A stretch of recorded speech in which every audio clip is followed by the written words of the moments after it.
Yeah, do you know what? There's a lag. There is. We live?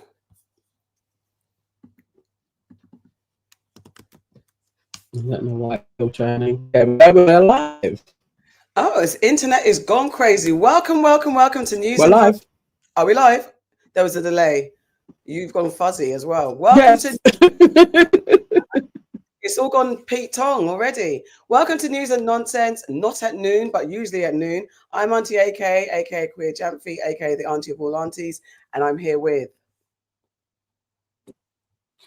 I am Nana, aka the Black Fairy, aka Dark and Lovely. And Farrah will be along soon. Very soon. Well, this is News and Nonsense. Why does News and Nonsense exist? Because the world is full of news and nonsense. So we're going to dig through all of the news and all the nonsense and give you our take on it. We're here to help you separate the wheat from the chaff, the sap from the crap, what you need to know from what you don't. But we have some rules as always. Nana, what do they need to do? You need to put the like button on entry. Please do it now and share this video. And also, you need to sign up to our YouTube membership. It's just $1.99 to be a part of the family, kind of help us. But to really, truly be in our WhatsApp and really support us, it's $4.99. Please sign up. I will be dropping the link in the chat right now. Right now. Thank you, thank you, thank you. And if you've made it this far, you now need to know that we are sharing our opinions. We are not experts. We barely had enough time to research every last thing. This is the Ultimate Aunties WhatsApp group. You want actuals and factuals, ask TLC or Google. Any links shared are for you to go forth and figure it out your own damn self. Thank you, please. Yes. Who's in the chat? Let's do roll call. Who's here with us right now? Cool. Okay. All right. So we have Body Gang is in the house. Yvonne is with us. Cher is with us. Will Smith Goat 2 is here. Little Rock is in the house. Sim Simmer is here as well. Big up to all the moderators. Gilda is in the house. C is in the house as well. Hello, hello. Come into the chat and say hello. See if anybody. We've got people on Insta as well. Welcome to Instagram and also welcome to Facebook. Hello. We're on mute. We are everywhere. Good evening, everyone. Thank you for joining us. Get ready to get into these comments. Comment. Let's get into the conversation. This is News and Nonsense. And first up, guys, last week we oh look, sorry, I just had to get this comment. Little Rock says Nana looks like she's newsreader extraordinaire with a setup. Rap. It does do look all official and stuff. Oh really? Yeah. So I've moved off the sofa, the orange sofa, and now I'm just on Russell's desk. But I have the proper camera on as well. So yes. It looks all very reporting live from the studio. Yeah, it is. The studio shed.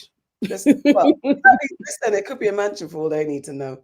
But anyway, right. So guys, last week I think we were talking about the effects of the incel community and all that stuff. And we were talking about that Netflix show Adolescence. I don't know who's watched it. Have you guys watched it now? Quite a few of you had, and I think more of you hopefully went on to watch it. And basically, this drama has faced criticism because they cast a white Northern boy as a lead in a story. So the racists are out in full force crying because they cast a white family and a white boy, because as far as they're concerned, the face of knife crime is not a white boy. It should be a black hood boy.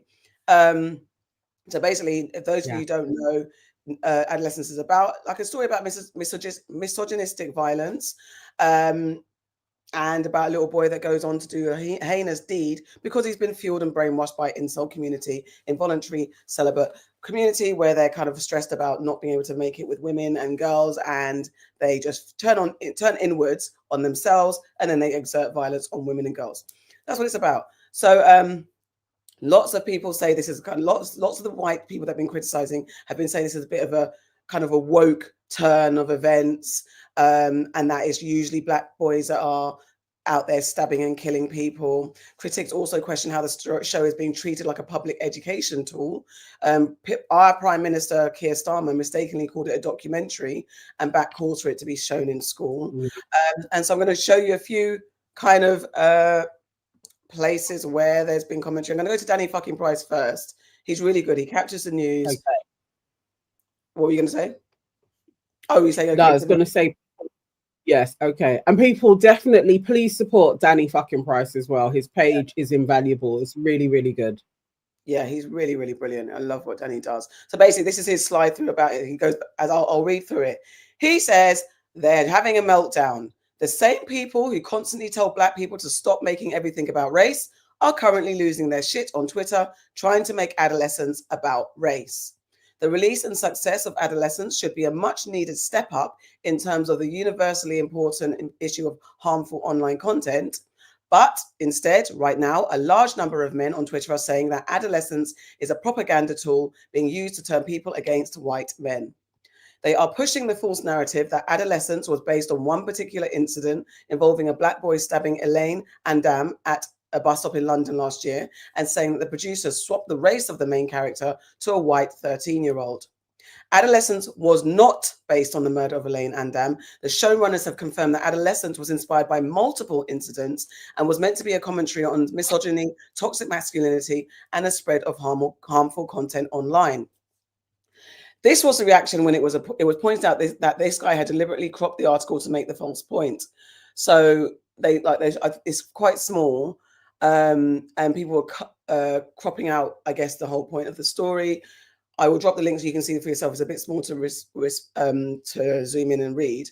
So basically, they're showing a picture of one of the Black boys that were found guilty of, I think the guy that was found guilty of stabbing and killing Elaine. But that's just one incident, and they're using that to fuel the misinformation and the narrative. Despite being corrected by users, sharing the full article and or actual evidence highlighting that Adolescence is not based on one specific incident, many of the men on Twitter are choosing to ignore the facts and channel their hatred towards brown people and those trying to highlight what the real issues are. Some commenters revealed that they hadn't even watched the show, which is freaking ridiculous, but that's what people do, don't they? And then there's a reaction to the revelation of the identity of Adolescence's co-writer, Jack Thorne. Jack Thorne is quite prolific in writing these kind of stories for Netflix. He's done quite a few, and he always kind of tackles social problems in his narratives, in his stuff. And they're saying, just look at the beta male, then tell me he's surprised. He's been criticized. I think it's a bit where he's been on the television a little bit. What's been happening in the last few days is my picture is being circulated with questions as to my masculinity, questions as to whether I've got too much estrogen in my system, questions as to whether I'm a man or not, weird things like people saying that I'm Jewish when I'm not. It's been very odd, and it's given me a taste of something that's very strange. I'm very comfortable with how I look. I don't mind it, but it's been scientifically very interesting. Hello. And That's so weird. Yeah, and that's go on, keep going. And this is all a perfect example of online toxicity, yet Elon Musk's platform continues to allow it. If you watch Adolescence and you scream that it's been made as propaganda against white people, you are so indoctrinated in the culture war, you cannot be saved. I'm going to play another video and I'll drop the link to this in a second. Stop sharing. And there's this other video that kind of makes this all. Dan Wootton, guys from the UK know who Dan Wootton is. He's a vile person, but he's got kind of like a Piers Morgan type platform where he invites people on to discuss things. And this is what he's done. He managed to find, which is very annoying, a Black girl to join the commentary. Misogyny. I actually disagree. I think what the show is promoting is racism. It's simply not true. It is not true. White young boys are not the problem. There is a problem that they don't want to address, and they're blaming the problem on somebody else. Breaking right now, growing outrage that Netflix is trying to use the new drama Adolescence as a political movement to target white working class boys as all of the ills in Britain. Now, I need to take you through what's going on with this series, quite honestly. And I will say from the start, I enjoyed the series. It's a beautiful piece of art. No one is denying that. But what's happening now is that Netflix is trying to use this piece of art as some type of psyop. to try and say that the issues in this country, the violence in this country, the threats to women in this country are being caused by young white men, when the statistics prove that that is quite simply not true. Loads of evidence, by the way, about the fact that actually Netflix has based this story on truth, but changed the color, the race, the ethnicity of the lead character. As Keith Woods put it, this is how Netflix portrays a 13-year-old knife murderer in the UK. Second image is the person it was based on. And that image is Hassan Sintatmu, who was jailed for murdering Eliane and Dan. Ian Miles wrote, Netflix has a show called Adolescence that's about a British knife killer who stabbed a girl to death on a bus, and it's based on real life cases such as the Southport murderer. So guess what? They race swapped the actual killer from a black man migrant to a white boy, and the story has it so he was radicalized online by the Red Pill movement, just the absolute state of anti-white propaganda. Now, as I say, I have absolutely no issue with a drama. Do whatever you want with a drama. If you want to make the white boy bad, that's your choice, Netflix. But this is already becoming more than a drama. This is becoming a political movement. So stop there for a minute. I mean, there's more to it, but I mean, we can get some commentary. I actually haven't watched all of this. I want to know what the black girl's saying, but we'll get to that. I'll jump back to her in a second. But yeah, how are you feeling about this so far, guys? And Nana. Let's hear what she has to say, because when it started off, she said this is nothing but racism. I want to see where she's taking this. Like, is this just an echo chamber? I've never watched Dan Botton's show. Probably never will. I would say he's probably like the worst guy, and he has his own sexual misconduct against him as well. I swear the dude is on the run somewhere. So I'm wondering where he's filming from. But yeah, no, I wanted to hear what she was adding to it. Let me press play. That this isn't just being viewed as a drama. The creator, the writer, is specifically campaigning for this drama to take away our free speech as well. Yeah, so a lot of people are saying that this drama is great, but the reality is it's spreading a really dangerous message, and this dangerous message has been spread through the media for a long time. It's the demonization of young white boys. And we're seeing it in a whole host of matters, not just when it comes to sort of violence, but also when it comes to education and employment. Young white boys are consistently being demonized by the media. They're either called, dangers to women, they're all sex pests, or they're all... Show is promoting misogyny. I actually disagree. I think what the show is promoting is racism. Let me just quickly read you a statistic that was put out by GB News, by the way. So out of 1,000 people who were arrested, 209 people are Albanian, Out of 1,000 people that are arrested, 106 are Afghans. Out of 1,000 people that are arrested, 64 are Somalians. Out of 1,000 people that are arrested, 12 are white British boys. So wait, if this is a documentary, they could have at least got the demographic correct, because if out of 1,000, there's only 12 people that are white people, how on earth is this a documentary? Yes, this was a documentary in the sense that it was a story about, I believe his name was Hassan Sintatmu, who slaughtered Eliane, may her soul rest in peace. And the problem that I have with these shows is that they promote white hate. This is just a perfect example, another example actually of white hate, meaning they keep pushing this hatred and this demonization towards white people. And I'm just not feeling, and this is the same media that keeps talking about ending racism. Now, let me make it very clear, the white race or the white culture is not superior. The same way every other culture is not superior. We both have our pros and we both have our cons in every culture. However, what I find to be very distasteful is the fact that they try to make it seem as though white culture has absolutely no pros, whilst also having all these people live in these very white countries is very contradictory. So yes, if this was going to be a documentary, they should have at least got the demographic right. And from what I read in the statistics, it is Albanians and Afghanistanis who are actually making up percentage of arrests and crimes. So why on earth would they get a white boy? It makes no sense. No, it does. I was going to say if she says anything else, but she doesn't. Does she? No. Hello, Farrah. Hey. Hi.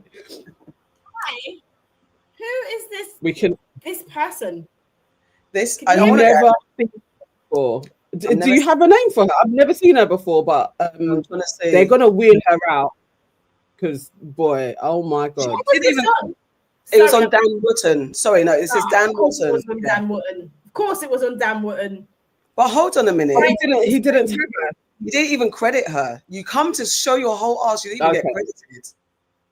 I don't know who this chick is. Ah. Oh my word. Yeah. If anybody knows in the chat what her name is, I mean, I've never seen her before, but we're probably going to see more of her. What Did an she idiot. actually watch Adolescence? That's all I want. Because how could you have watched it and you're calling it a documentary? Like, and you said it not once, not twice, 3 times. You kept on saying it's a documentary. So for one, how can we take anything you're saying seriously? Now, for the majority of arrests in this country to be of Albanians and people from Algeria, when that demographic doesn't even make up 0.1%, just it beggars belief. The majority of knife crime is done by white people. The majority of all crimes in this country is done by white people because they they're are the majority. It's like, I don't understand why you're making and since when Albanians ain't white?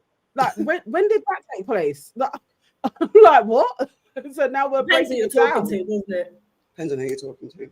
And arrests for what? It's like you haven't even said. They could be arrests for anything. Who knows what those arrests are in 1,000? It's like it doesn't make sense.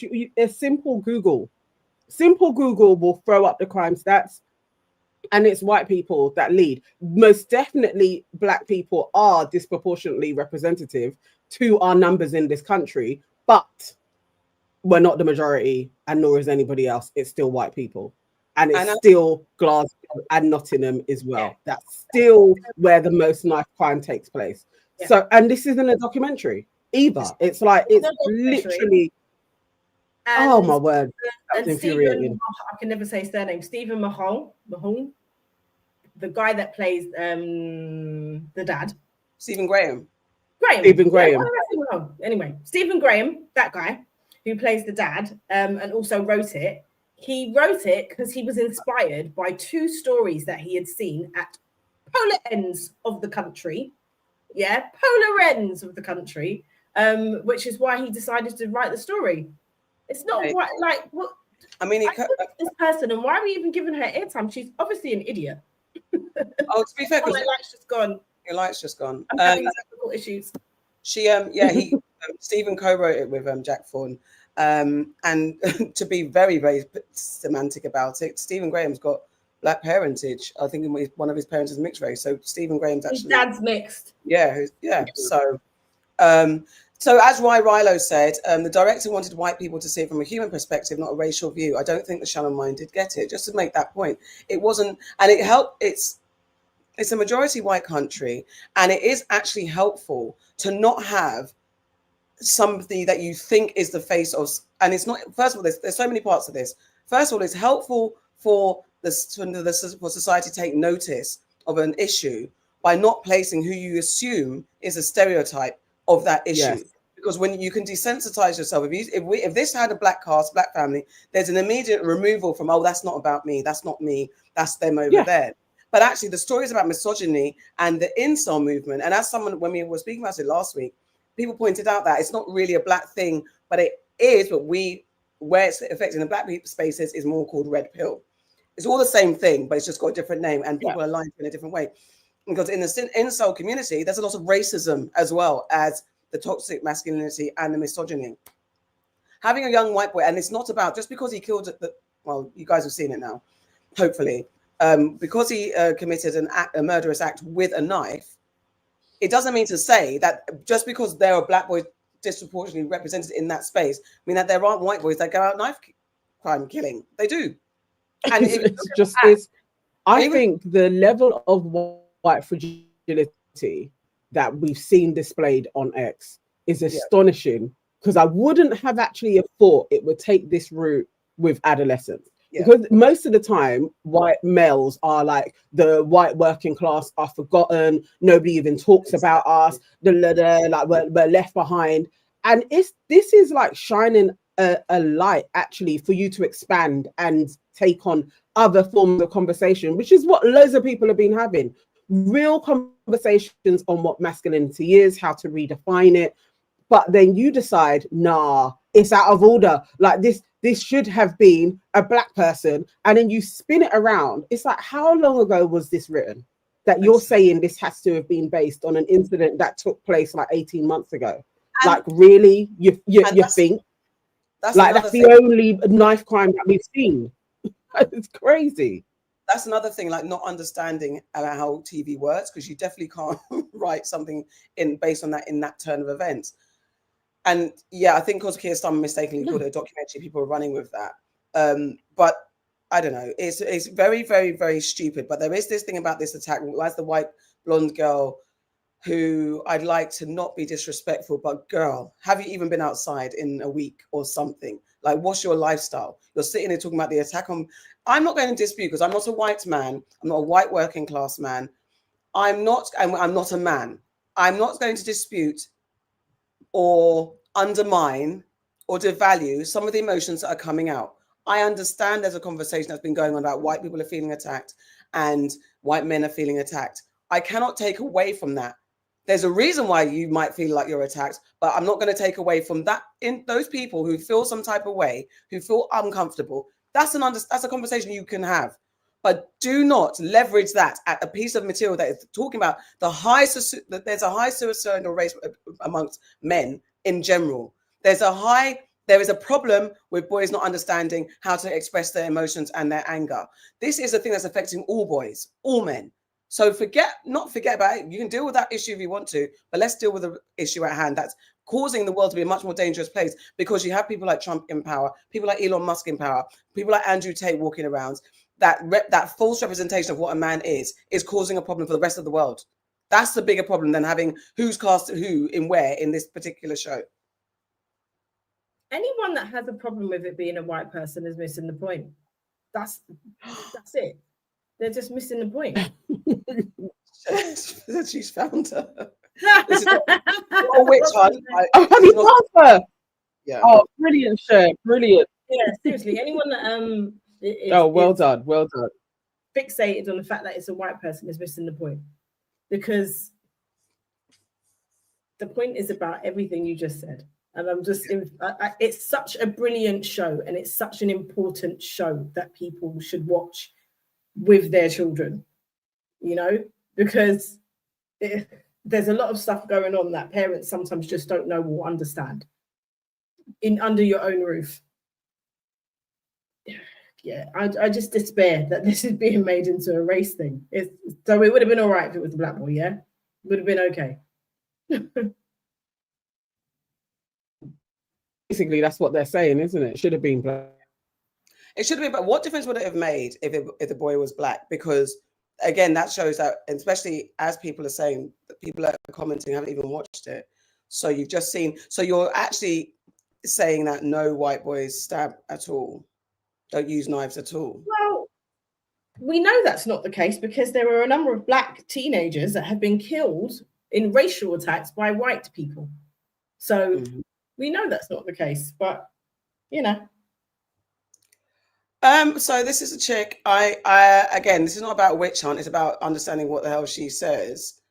I don't even know where to go. Am I wrong? This is Based and Bougie. I don't know. Bougie, who is quite a rising star. Well, joining us now is social commentator Cintish. She's been making the news. Some people love her, some people hate her. We're bringing a new special guest, Bougie. How you doing? Ladies and gentlemen, we are now joined by Cintish, who went viral. Today, I have a friend of mine. Let's hear it for Based and Bougie. Bougie, are you ready? 3, 2, 1. How can we trust you? We're taking Feminized. You're not getting reparations. Okay, so forget reparations. You're not getting them. Times that this pastor great time went to go to church that evening. The marriage is under attack. Controversy and content. Welcome to Horizon's Classic Conversations, hosted by Based and Bougie. That's I don't know. I don't know what to say about her. It doesn't make I don't know. She made Oh God. I don't know I if don't care she's what she has to say. for I us or actually against don't us. care. She's not Not talking on sure. behalf of everybody. Oh, okay, yeah, look, so she's definitely Breaking news with Based and Bougie, guys. I love saying that. So, Katie Hopkins was attacked by the anti-racism rally, and I had to make a video of this because I feel like Katie Hopkins, she always gets the short end of the stick. I mean, all patriots get a short end of the stick because apparently it's a sin to love your country. And so before I begin, guys, if you guys want, well done. And then what happens is this dark grey cloud of lefty lunatics decided to do this. And she loves hurty words and she's always lying, but yet they're doing the exact same thing. So guys, I'm in the middle of editing this video, finding this footage, and I just realized, why is there only white people at that anti-racism rally? I realized when you look at the anti-racism rally, you barely see any ethnic minorities. You barely see black, you barely see Caribbeans, you barely see Asians, you barely see South Americans. You only see predominantly white people. If this country is so racist, surely you would be seeing ethnic minorities. No, absolutely not. She said, you Absolutely barely see black, you barely see Caribbean, because you can tell what we look like on the streets. Absolutely not. Absolutely not. Absolutely not. She's Kemi Young. That's what she is. She's a young Kemi. From when I only heard a bit of it. Did she say, I don't see black people at anti-racism rallies? Oh, did you come away because I wasn't looking at the screen? She said, yeah, I don't hear properly. Why would she? Why should there be anybody else there? She said, I don't see white people at anti-racism rallies. So that means that. So how can that mean that obviously basically there's no racism, because if there's no ethnics at anti-racism rally, that means there's no racism. That is literally what she said. There's no need to even give her any more attention, because you know what, you can see what she's doing. She's trying to get into that space. Good luck, Godspeed. Hope it works out for you, babe. No doubt she's gonna. If she rises up the ranks, we'll be talking about her again. She's a fool. Yeah. No, she's not intelligent enough. There's one thing I will give Candice Owens. She's actually bloody smart, and she's very good at debating. This girl is shit. Yeah, it ain't gonna happen. She's gonna go on some platforms and they're gonna chew her up like they did Dizzy Rascal on Newsnight. She's gonna be a laughing stock. Like, just don't do it. Don't go any further, chick. It's not for you. This ain't the route. It doesn't work. It's not on for you. And it's like you're being embraced by racist white folks. And I actually, do you know what? I know Bardi's saying she's not getting a good luck. I actually do wish, because I hope she comes to her senses. As an auntie, I want you to come to your senses, bougie, whatever the hell your name is, because where the spaces that you're entering without having the street smarts and the sensibilities and the really being informed about what you're doing, you might run yourself into some violent trouble as well. I don't know. I don't like that. Don't put yourself in these spaces. Getting that rally that she called up on stage. I don't think. Don't dance where you're not. You know. I mean, I don't know. It seems a bit more. I don't know. I actually don't want her. I just want her to use her common sense and stop being stupid. This is not the tree to piss on. I don't think. It's not. Well, let her do her anyway. But it doesn't ever end well. Like Dominique Samuels then learned that she was just being used and they were rewriting her pieces and putting her name on it. It doesn't end well for anyone. Like Ben Douglas before them. Like, just sack it off. There are better ways to make money, honestly. Like, and to be fair, see Candice Owens, you see how she's kind of realizing, she's kind of stepping herself into a few black spaces, trying to get that kind of, because anti-rape black rhetoric against your people when the world is going to shit and showing the racist ass every single day, it's not going to last long, especially in this current climate. So you can stay there, but when they're talking about sending immigrants back and all this type of stuff, even Candice Owens I don't watch her a lot, but I've seen her trying to sit in black spaces to try and tone down some of the things that she's known for. So yeah. Anywho, moving on. Moving on. Where am I going? Hi, somebody in the comments said Candice has good intentions. I mean, you know what? She's a bit Marmite. She's a lot Marmite. I think she. I don't know how to. She's one of those people. She's a bit Dr. Umar, in it. Like, she can be a broken clock. She can say some things, and she's not afraid to call out people. I think she's trying to get into certain spaces, and we should still be very wary of her. Absolutely. She's just, because she got dismissed from a lot of her white spaces. She's just, there we go. Someone's even said it. That she's just trying to re-enter the black spaces and popular culture as well. She's spending a lot of time talking about Justin Baldoni and Blake Lively on TikTok. That's what she's doing now. I mean, she's doing other things, but she's spending a lot of time. She's breaking down that case quite a bit. So it's just, she's getting into that space of popular culture and being the voice of reason now in black spaces. And I still don't trust her. No, I think you have to be careful, because when someone can go against their people so easily and so readily, and then you just know already you're not to be trusted because you don't have any loyalty to the community. But also she's demonstrating how tiring it is. It's tiring being like that. You can't live your life. And actually, I want to say, so yeah, your life doesn't even work the way you expect it to. Hold on one second. I want to.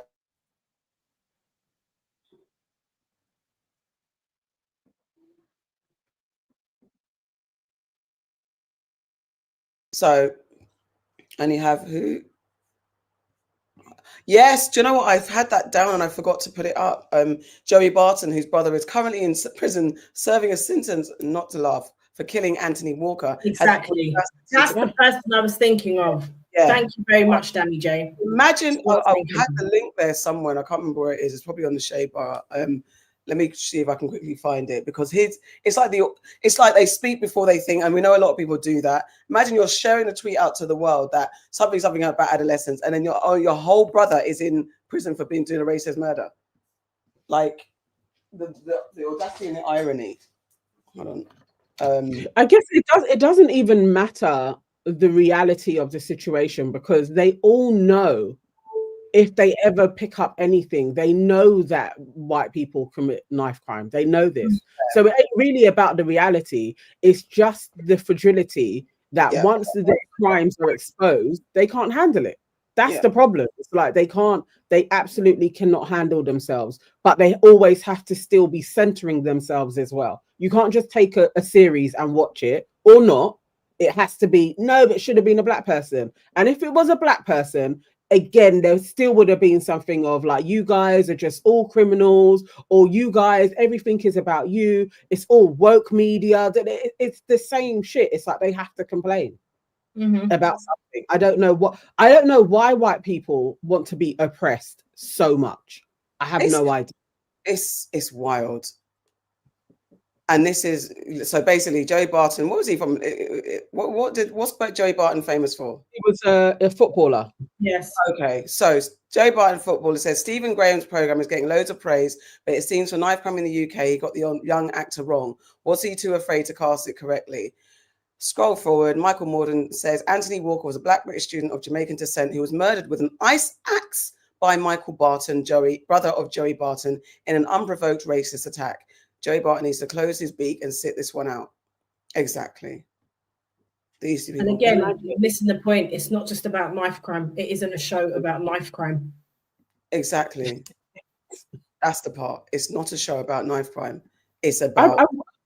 White males are actually the face of incel communities. They breathe it. They are the face of it. They are the ones that are making most of the content. The edgelord space is full of lonely white people up and down this world.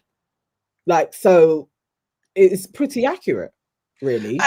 What was I going to say? And also, like, the difference in the UK as well, which guys, maybe I don't know whether people understand that the way I don't. What do I know about murder? But the tools of choice. We don't have guns so readily available over here. So this is why people use sharp implements. I say we, you know what I mean. sharp implements are kind of like the murder weapon of choice because we don't have guns over here as readily as they do in America. If this was done in America, it would absolutely, he would have had a gun and shot the child.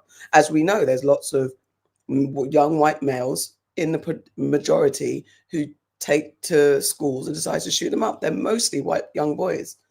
It's very rare that it's a black boy, 1 or 2 occasions. Very rare it's a white girl, but usually it's a white young boy that does it. It's exactly the same. If it was somebody else and people were like, that's not representative, but it literally is representative of the people that do the crime, it doesn't actually make any sense that they're complaining about this. I think they're all insane. Yeah. They're all insane. And the round table that I put in our group from GB News, and that literally had all white people on it. And I really was I was trying to hear them out to understand, why are they so triggered by this? Like, am I missing something? Do they have a point? I listened to all 30 minutes of it and I came to the conclusion, no, I have not missed anything. These people have a serious pathology issue. And within their talk, they're saying that they said people of other races have a pathology, a propensity to crime. That's literally what they said in this roundtable discussion on GB News. I don't know what's wrong with them. I have no idea. I was just trying to find it and share it and see if we can listen to a little bit of it. It's okay. It's very similar to what Dan Watton was saying. Okay. Well, then fair. We don't need to see it again. But yeah, I mean, at this point, it would be great to talk to a white man and see how he feels about how he's being represented in this space, what the problem is, because it's akin to this whole, we don't want to have the critical race theory that's trying to be banned in everywhere in the UK and America, having any commentary about what happened in the past, and especially when you're raised in Western countries that are so patriotic to the historical wins of the history. But when it comes to the sins, they want to ignore them and sweep them under the carpet. But then you don't want to admit that there's something absolutely, maybe if you admit there's something, that's what therapy is about, isn't it? Admitting where you've done wrong and then figuring out how to, not therapy. If you're in AA, if you're trying to get sober, you admit where you've done wrong and you learn from your mistakes and you move on to be a more well-being, well-rounded person. This is what you're supposed to do. So ignoring the fact that there's a problem with you guys isn't going to make it go away and isn't making the world a better place. The world has literally gone to shit because of white men. So maybe if you kind of unpacked that, what it is that makes you guys want to seek power in such a determined way and dominate everybody that crosses your path in such a violent way, maybe that's what you need to explore. Because it's not a happy life. It can't be a happy life. Yeah, agreed. But I think we spoke about it a couple of weeks ago when we were talking about the number of women that are murdered by men in this country. And this is the show is looking into where that kind of stems from and how it can happen so young. And that is the point. It's about, why do men kill women? It's about, where does that start from? Where does this sort of thinking of you have to act a certain way or treat women disrespectfully or acts of violence in order to have them? That's what the show's really about. It's not about it could have been anything. He could have strangled her in the show. He just happened to have used a knife. Yeah, exactly. Exactly that. It's exactly that. And actually, then because each episode dealt with a few things, it looked at this is how you know people didn't watch it. You had the boy. I know they didn't. I know they didn't watch it. They're just reacting to headlines. They didn't watch it at all. Each episode deals with the 360 moment of how a boy gets to that. Episode 2 was about schools. Episode 3 was about his mindset and where we got the brainwash on, where he explored more and pulled out the lens on incel culture. Episode 4 was about the family dynamic, where the dad himself and the mum herself was like, actually, what did we do wrong? Where did we go wrong? Dad is like, yeah, maybe I'm a bit angry and I withhold my feelings. And he was like a typical man. And the woman's like, the times when he's up in his room on his laptop at all hours, and I'm not checking in and even having a sense check on what he's looking at and what's going on. When the teenager becomes sullen or withdrawn, you're not really looking at what's going on. You're just thinking, people can write off as, oh, it's just teenage years. It was just the teenagers, and they allow it to be what they're supposed to be, moody. They're supposed to be insular. They're supposed to withdraw from the family. But those are the times when you're actually got to figure out how to be more present. And the dad has to really understand that. He said that, I'm trying not to be like my dad, but at the same time, if you don't know, yes, you might stop short of being aggressive or being violent, but then that repressed trauma might mean you might smile at your son a bit more, you might talk to your son a bit more, but the extra things that your son needs, you're not dealing with, because you've got a new generation son that's dealing with different things and needs different emotions than you did when you were a young boy.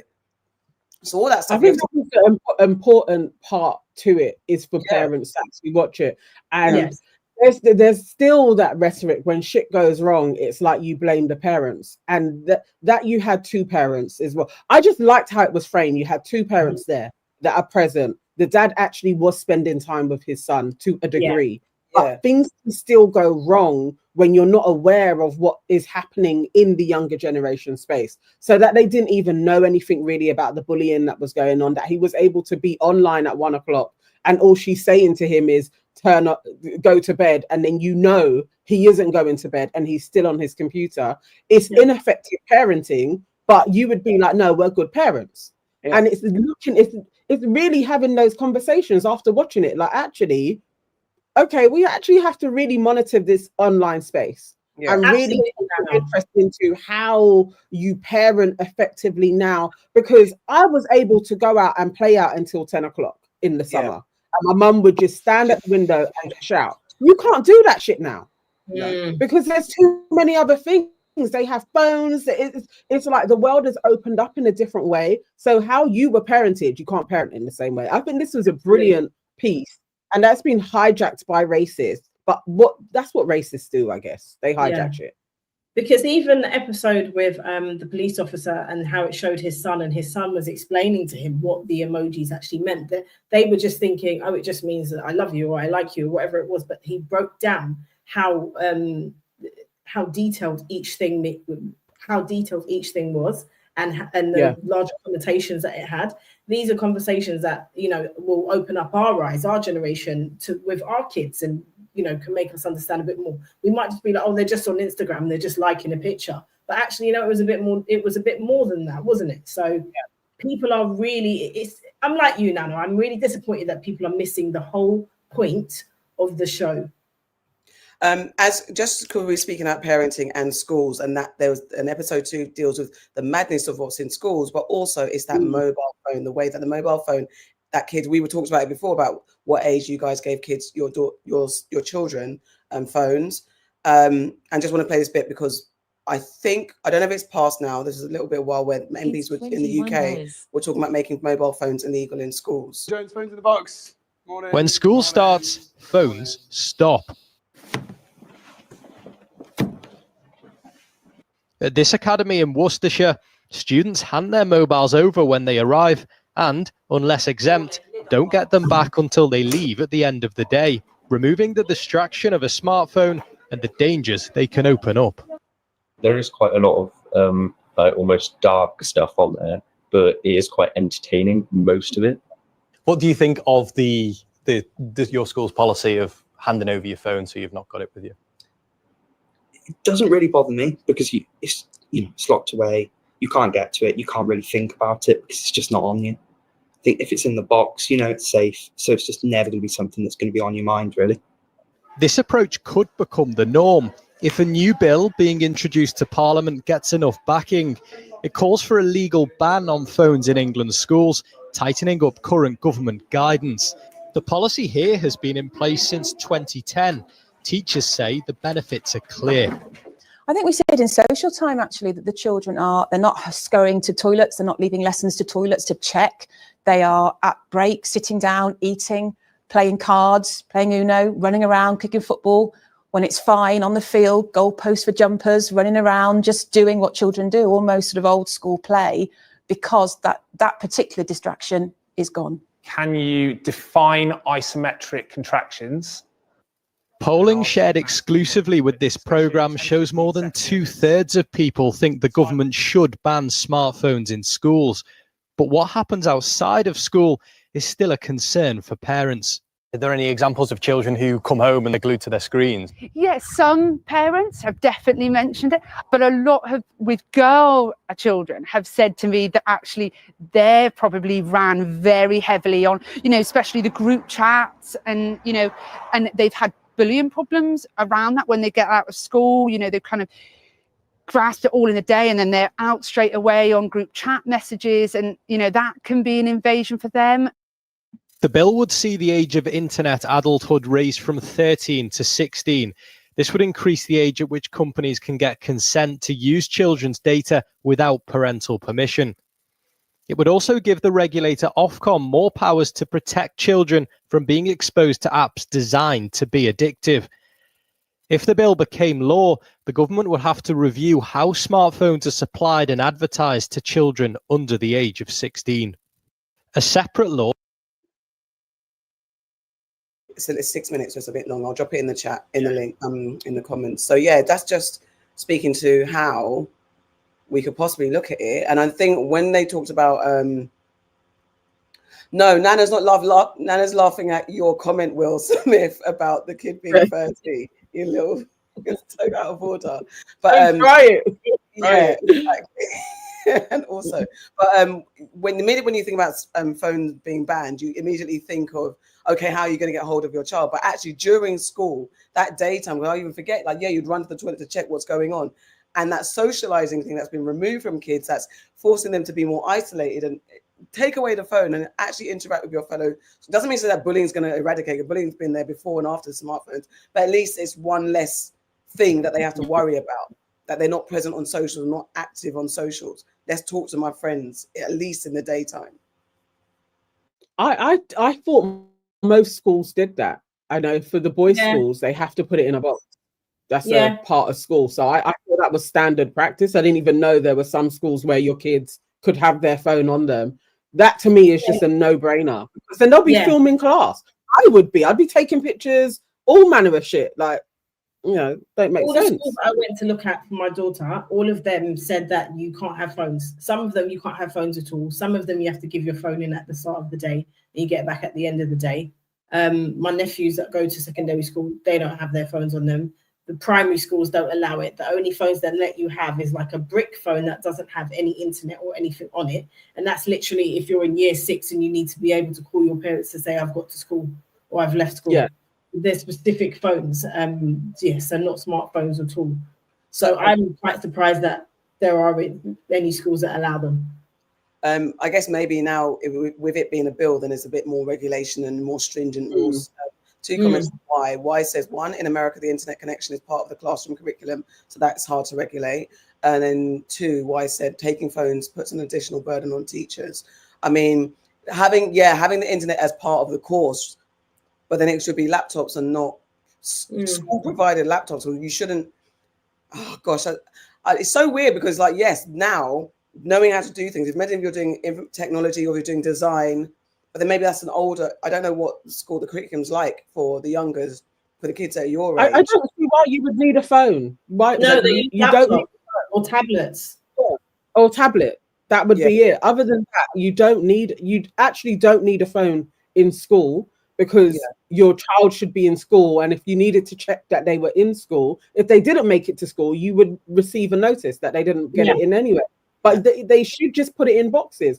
And also we got to think of the primary school and secondary school that my kids are going to and that I went to. My parents had to sign that you were following the school's rules. The parents had to sign that. So if the school has a policy and you sign it, your child has to adhere to that. Your phone goes in the box and you get it at the end of the day. I think it's very simple. And then even when they get home, the boys can't just go on their phone like that. Their phone has to be with one of the parents. Like, you can't just be on the phone, and that will continue until they're 16. Like, Egypt, not getting bullied. You're not getting bullied on your phone, and we check it all the time as well for what's going on. Messages. I check, as I told you, I've got an app that cuts everything off after a certain time. Like, she's only allowed a certain amount of minutes on certain things. Like, I can remove whatever I want. So, and I didn't get her the phone, and I wouldn't have got her the phone. But it's here now. But if she's going to have it, I'm going to control how that phone is run. It's very interesting because when you get into the woo-woo conspiracy space, because obviously there's always that pipeline to something, to dependency that starts from school. So Fro Luscious is saying, phone app for homework at secondary schools, how my kids submit their work. Why do you? I just want to ask. I'm just throwing it out there. do you think there's a kind of conspiracy to get kids dependent on products that they're going to need for the rest of their life and keep buying and spending money on? Because why do you need to submit your homework via your phone per se? Don't. That's what I was going to say. You don't. If it's Google Classroom and you submit your homework on that, it's not just on your phone. You can do that on your laptop. I'm just saying, going by what. No, it doesn't have to be, but there's obviously now an app where it is. So then people will say it's the convenience and putting everything. Any of those apps, you can have on your laptop. So like there's the mathematics apps, there's the, as I said, Google Classwork, there's Google whatever it is, Google Classroom. There's a few different apps which you can use on a tablet or a laptop. So, oh, don't worry, I'll send you the link for it. Yeah, but yes, so there's a little. You can even use Google to set all the parameters. You can go through the Google Home settings and then just set that up on your phone. Family Safety, Family Link, which can link their laptops as well as their so Family Link is one for the phones, Family Safety is one for the laptop, and then there's other apps that you can get as well. There's another one that's just called Kid Security, and you can break it, you can do stuff like that. So there's a few different apps that you can use. Frolushes is Frolushes is saying it's not a Google app, it's something else. I think the way, because she said specifically a phone app, that's why I'm assuming it was an app. That's interesting. That's why I was asking. That's what I wanted to say. The ones that my daughter has, okay, maybe it's different schools, but ones that my daughter has, she can do it on her phone, but the same apps they're on her laptop. Yeah, so I think, but it was just a wonder that it shouldn't be so pervasive to kids, because we don't want to. I know that there's this conversation that we don't want to be not ready to deal with the internet because the world is becoming digital.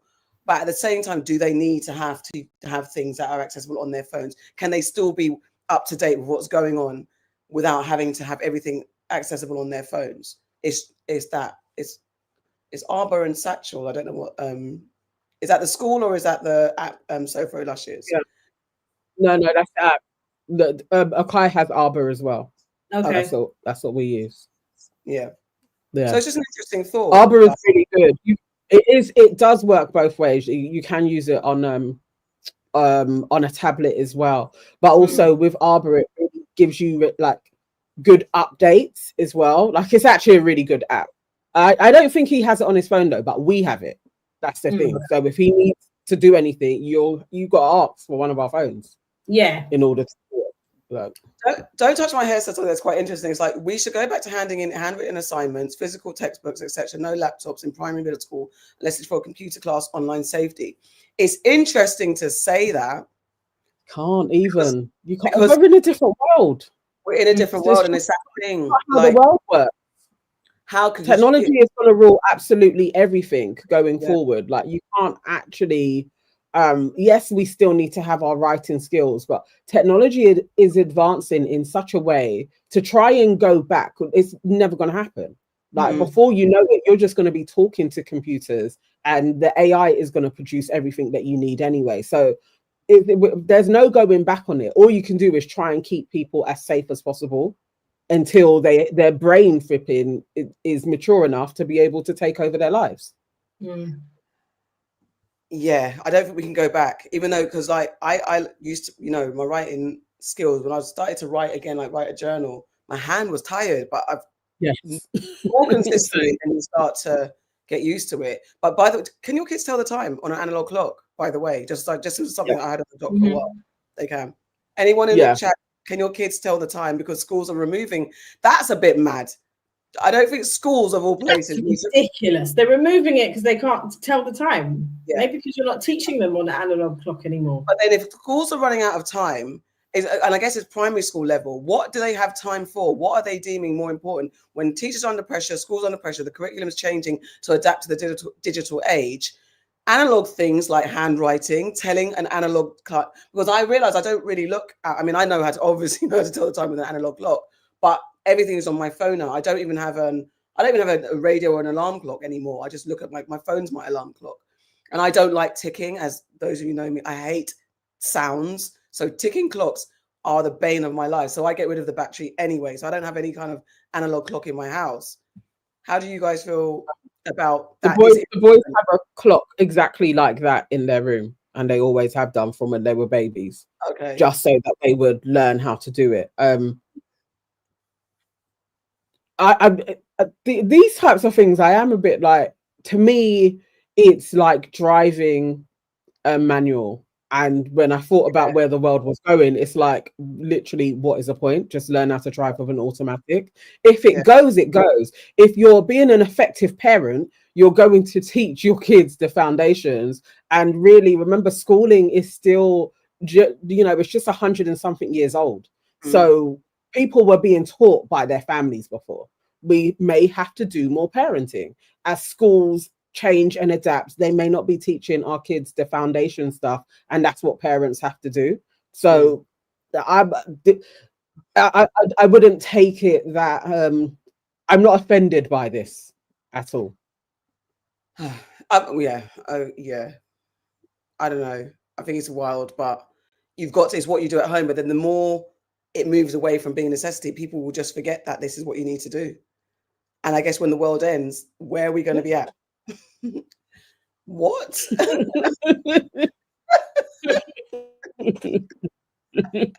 You are so nonsense. I don't even know who you're. I hope you're calling me Tinkerbell or Peter Pan or not Captain Hook. What the hell?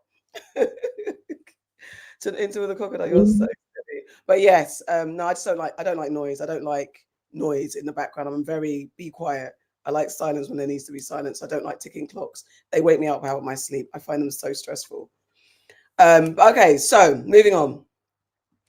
I want to know what you guys think of MrBeast's recent announcement that he's launched a new campaign to help end child labor on cocoa farms in West Africa. Let's have a look. Okay. Million kids in child labor in West Africa on cocoa farms. Isn't that crazy? That is crazy, yeah. I had been running a chocolate company for a while and I didn't even know any of that because everyone just kind of like paints it as not a big deal. And I'm like, what? Like, why is everyone acting like this isn't a problem? And so when I got into chocolate, I didn't realize how just messed up sourcing cocoa from West Africa is. I've been to Africa quite a bit and focusing a lot on just like getting kids out of child labor because it's just crazy that's just an acceptable thing in cocoa. Probably the first half of this year, I probably spent on average like 5 or 6 hours a day working on ethical sourcing. Big chocolate companies, why do you use child labor? You can not use child labor and do it properly. And I want to use Feastables as a way to make change there. There's over So that's MrBeast, a big, massive, huge YouTuber who's done amazingly. He's like the world leading YouTuber at the moment. And as he said, his Feastables brand. Okay, let me read my blurb. Through his charity Beast Philanthropy, the creator has begun providing free breakfasts at school to encourage attendance, claiming one school already saw a 10% increase in just a week. He's dedicated the next year to this mission and has spent over 2,000 hours studying the issue. He aims to help move as many of the estimated 1.5 million infected children as possible from farms into classrooms. He says, if someone with my influence can't fix this, no one can, vowing to bring his global audience along as he tackles the crisis. So I wanted to know, because people like MrBeast can often be written off as white saviors. People don't often trust, especially single white men who enter Africa's spaces, Africa's waters, or any kind of perceived third world, how they used to call it, country, to do good, because they're like, what do you want in Africa? Why don't you fix what's on your doorstep? I think MrBeast doesn't discriminate about where he tries to extend his wealth and share his wealth and support and help, but obviously there's disproportionate poverty in places like Africa, Asia, and like. What do you lot think about MrBeast? What do you think about this initiative? Do you trust him?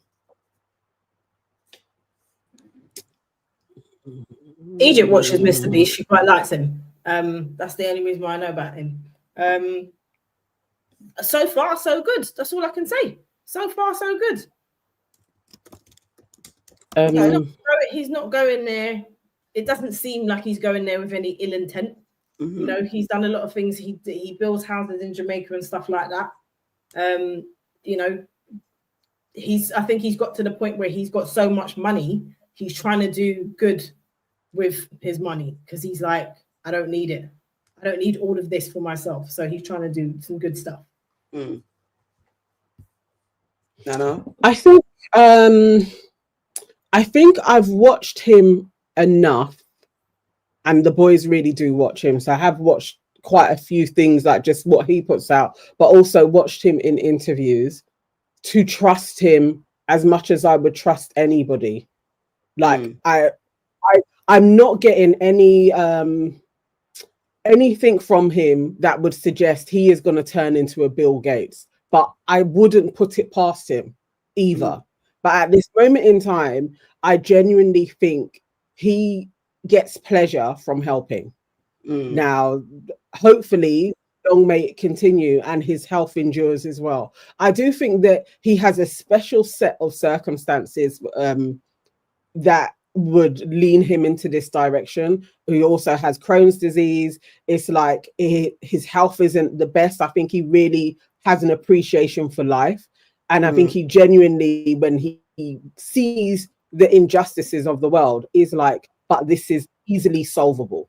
And sometimes I think the aversion that people have that he is actually truly helping is because most people in his position don't, and they hoard money. So it feels wrong to even support, especially a white man that is going to Africa and around the world and just helping poor people. It feels like, nah, you guys have done this before and look where it took us. So I understand people really having like hesitations to be full throttle behind him. And I think that's healthy for his skin persuasion. I think it's absolutely healthy to actually be like, we've got to always check what he's up to. And he knows that as well. So generally, he always partners with people on the ground anyway as well. So far, from what I've seen, I think he is genuine.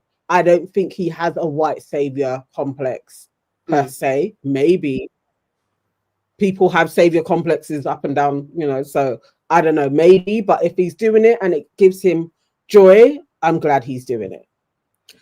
Yeah, I haven't latched into his world because I didn't really get it at first, and I watched the Stephen Bartlett interview with him and I was like, okay, I get some perspective, and I also got genuine vibes from him. And I get that we are scared of white people. We are scared of white people. We're scared of white men who seemingly talk a good game, and then you find out a whole heap of madness about them after a while. So it's a bit nerve-wracking to trust someone. And I think it's, as a black person, I think as Christian Frizzo is saying, I would rather see Kai Cenat or I Show Speed to do these things for black majority countries. MrBeast is genuine though. And it's, for me, yes, I don't think it needs to be either or, but it would be great to see or hear more of what are black streamers or the people in the same lane as MrBeast. Let's not talk about anybody else, but people who are doing just as well as MrBeast in this space. What are they doing with their millions that they're accumulating? I suppose their net worth isn't his net worth, though. No, I was going to say there is. No, I know that he's the leading one. I just didn't know how to. I didn't want to. I'm not saying he's the same. They are making millions. There are black streamers out there making millions. Yeah. Kai Cenat is like, his net worth is 4.7 million. So it's a lot, but it's not MrBeast. It's not MrBeast, no. And is there anything? Is it an unfair expectation because they're not making super billions? Because there are people we know who are doing the most with the least. There are people that are on the poverty line who can still find time to do charity. They've chosen that life to do charity. So is there anywhere that's a fair statement that we'd like to see more black people in the streaming space who are making millions off their streaming do more charitable work? Is that something that's a fair question to ask or expectation? I think it's a fair question, but then at the same time, we never really know what everyone's doing. So, Kai Cenat could be given 20% of all his streaming money, for all we know, and not saying anything about it. There are some people who do charitable work and don't mention it. So, I don't know. Yeah. And also there's a bit of that, like, there's that thing of when you speak about doing good, who are you telling? Are you doing it to get a pat on the back? Who are you doing it for? Like when Drake was giving money away, to me, it was a bit, is this for your music video? Or is it? Are you spreading the word to encourage other people to do it? Or are you doing it for likes? Does it even matter? Does it matter if you're an arrogant prick who's like, yes, I give to charity, and you're filming every move because you are still giving to charity? What's the thing? Yeah. Yeah. So, like, wise saying, some argue that MrBeast's charitable acts are primarily for content and to gain attention rather than genuine altruism. That's the thing. It's like, even if they are, there is no doubt that him putting 100 water sources around Africa made a difference to 100 different villages that the country, the governments didn't do. And there's still people that are like, but there are people that would like to do that, but then there's always this red tape and everything else. I don't know, but he was able to do that. I think sometimes you just got to be like, as long as it's getting done, what can we do? And as the son of Queen Idia says, and we will touch on this in a sec, because it's here, haven't seen many African celebs in the UK bring light to the crisis in Congo or Sudan, other than putting the flags in their bio. And it's interesting, going to be slightly transparent, I guess. But it's interesting about that. We've had this conversation a few times about speaking about Africa and Sudan and Congo and things that are happening in Africa, and why and which stories get more public attention, where people seem to be putting in their efforts to really campaign against what's going on in certain places versus possible more silence when it comes to what's going on in Congo and Sudan and other African countries when there's conflict, poverty, or things. I think one of the biggest things that might have got more global attention was the Boko Haram girls, when the girls were stolen by Boko Haram. That's one of the few times that a story like that kind of grabbed worldwide attention. I don't know what you.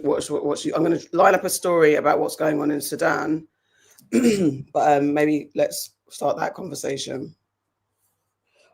Okay. I think at this moment in time, I think it's kind of hard to put everything on celebrities, really, and not have it as like, you shouldn't be concerned about something. You shouldn't have them leading you to be concerned. Like, just because celebrities aren't doing anything doesn't mean that there aren't a hell of a lot of people online that are posting and really sharing information. I don't look to them for anything now anyway. I think most of them are quite vacuous and they only care about money and not necessarily humanitarian issues. So I don't think of anything with celebrities at all, really. And the last hope I did have was Stormzy, and he broke my heart. So, I'm not expecting anything from anybody else at the time. Feds. Yeah, I feel the same. I can't help but be disappointed when some of their actions are so polar opposite to the right thing. I'd rather people stay silent rather than do something that is so like in support of the other, in support of the oppressor.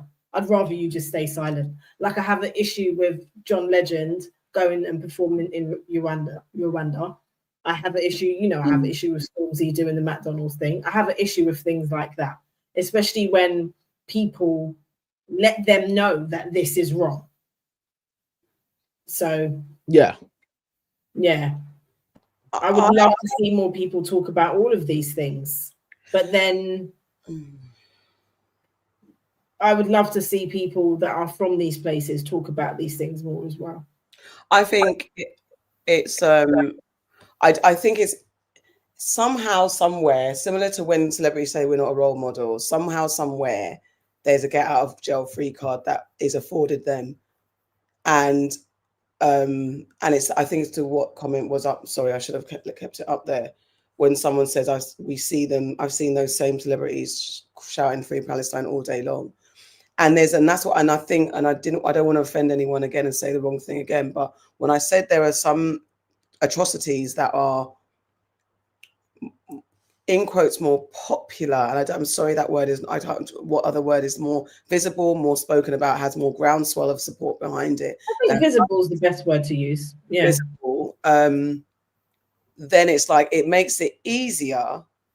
And maybe it's about understanding about what's actually going on and where to align yourself. It's kind of, maybe it's easier because it's so visible and there's so much conversation about certain atrocities, where then it's like, okay, I can actually make my decision because I actually don't know what's going on over here. I don't know how to talk about what's going on over here. I don't want to say the wrong thing and get my celebrity star dulled because I said the wrong thing, was on the wrong side. Maybe that's one thing, but there's definitely a latch on to, this is what everyone's talking about, so I can shout this, that, and the other, and it's to ignore that. And I don't like that, and I'm involved in this myself because yeah. I think and I understand the frustration. I mean, whenever we have a clip go up about Palestine, there will be somebody that will be like, but what about, and like, we haven't spoken about Sudan or Congo before. Like, there just seems to always be that rhetoric. Or the latest one was like, you know, they wouldn't do the same for us. But since what has been going on in Palestine took place, there has been various African leaders that have always said that what is taking place here will directly affect us in Africa as well. Like, it's the same thing. It's what they did in South Africa. It's the same thing. So if you just turn your eye to it, that is taking place there, before you know it, it's on your doorstep. I think we should care about what's going on everywhere. It's just that is so heightened because, and it's also been going on for over 70 years. Now, Congo is still very heightened as well, but it's not so much as an outside force coming in. It's within the political factions within the country. So it doesn't have the same urgency, I guess, in terms of like the glaring headlines of it, but it's still very much important. I would like it if more Black people would get involved in this, but I think because there are so many things happening with our communities all at once, it can kind of get lost in the noise of things. I think we kind of, as much as I'd want more Black people to speak on it and be outraged as to what's happening to Black folk in Africa, I also understand why it's not as loud as other places. I think we can't beat ourselves up about that as well, because Palestine is getting a lot of news headlines, but remember, this has been going on for them for 70 years. So in relation to the time spans, it ain't, you know, it's like everything does have its moment though. At the same time that Ethiopia was having famines, there was people in Tibet that were also in famine as well, and we didn't hear about them. So there's always a spotlight in the media on something, but we still got to be aware of everything else as well. Yeah, we definitely have to be aware of everything else, but I totally agree with what you're saying, Nana. The atrocities in Palestine have been going on for 76 years. So it's not a new thing. Yeah. It's not like it just started and people are now talking about it. That people have not been allowed to talk about Palestine for a very, very long time. People have lost livelihoods because of trying to talk about Palestine. The truth about what's going on in there has been so corrupted, and we've been led to believe that it's complicated and it's because of this and it's because of that, when it's only now that the truth is actually being out there, and it's because of social media and because you're able to see what's happening on the ground in Palestine. And I think by highlighting the atrocities that are going on in there and highlighting the atrocities that are being done by the governments that are complicit, also highlights the atrocities that are happening in DRC, because some of it is aligned. You know, you've got Israel have the biggest export of diamonds, yet there are no diamonds in Israel. They don't have any diamonds there. Where are they exporting it from? So all of these people, you know, the USA, Belgium, all of these countries, their hands are so dirty in DRC, but they also are aligning with other things. So I think it's very difficult to not talk about Palestine and only talk about what's going on in these other countries when they're so intertwined. And I think the reason why our leaders have been, like our Black leaders have spoken about it throughout the decades, is because it is very, if we're quiet, we're complicit, and it will happen to us in a moment. And it's been happening in some of those countries. The apartheid system that's in Palestine was in South Africa. So that's why those two countries were also so aligned. Yeah, I don't like I don't like feeling like you can only talk about one thing at a time. I think you should be able to highlight everything, and I think scream as loud as you can to make sure that people understand what's going on. All right, let's play this overview of what's going on. I mean, it's okay. Let me just play this overview of what's happening in Sudan, because there's a humanitarian crisis going on over there, and then we can get back to discussion.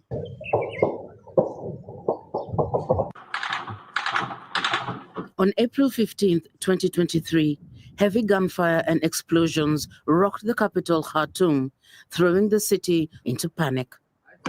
The Sudan Armed Forces, or SAF, led by the country's de facto ruler, General Abdel Fattah al-Burhan, and the paramilitary group Rapid Support Forces, or RSF, led by Burhan's deputy turned rival, General Mohamed Hamdan Dagalo, known as Hemeti, blamed each other for firing the first shot. Once allies, the two generals ousted Sudan's long-term oppressive military leader, General Omar al-Bashir, in 2019. A transitional government was put in place, but overthrown in October 2021. Al-Burhan was then made de facto leader, with Hemeti as his deputy. Within months, there was tension between the two generals, which they sought to downplay. مستحيل يحصل بيناتنا قتال اصلا ولا في زول بيدعو لحاجه ولا في زول بيدعو لاي خلاف. But disagree they did. Their vicious power struggle led to the war in April 2023. In August 2024, a UN fact-finding mission had a damning report on the crimes committed in this war. We have found that the Sudanese warring parties, that mainly the Sudanese Armed Forces, SAF, and the Rapid Support Forces, RSF, and their respected allies, have committed an appalling range of violations. We found reasonable grounds to believe that many of these violations amount to international crimes. Fighting between the army and RSF has killed thousands, driven over 10 million people from their homes, and sparked what the United Nations has called the world's worst hunger crisis. Famine has been declared in the Darfur region, and over half the country's population face acute hunger.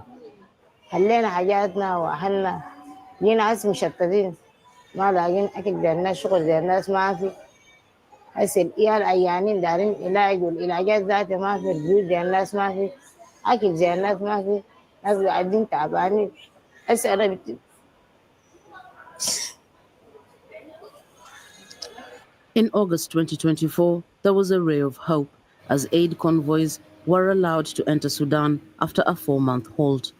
They crossed from Chad, delivering desperately needed food to the people of Darfur. The weather has also played a part, with extreme floods across Sudan in August 2024. Key infrastructure such as dams and bridges was severely damaged, hampering aid and leaving hundreds displaced. A few weeks after the war started, peace talks were held in the Saudi city of Jeddah. Many more followed, with several ceasefire agreements reached, but they failed to stop the fighting.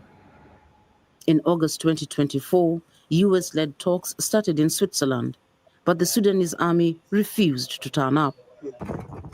Also at play are the foreign nations allegedly backing both sides, supplying equipment and arms. Some observers believe that the Sudanese armed forces are backed by Turkey, Egypt, and more recently there's been evidence to suggest that Tehran has been sending weapon shipments to Port Sudan. On the other side, the Rapid Support Forces are believed to be backed by the United Arab Emirates. The RSF captured much of the capital, Khartoum, and 4 of the 5 states in Darfur. The military controls most of the north and east, including the key Red Sea port of Port Sudan. In February 2024, the army recaptured the center of Omdurman, one of the 3 cities along the River Nile that form Sudan's wider capital, Khartoum. When protesters helped oust Omar al-Bashir, the people of Sudan thought tyranny was over, and the dream of civilians being in charge felt tantalizingly close. Then came a war, far worse than anyone could have imagined. It's literally the same thing that's happening. It's literally the same thing. Exactly.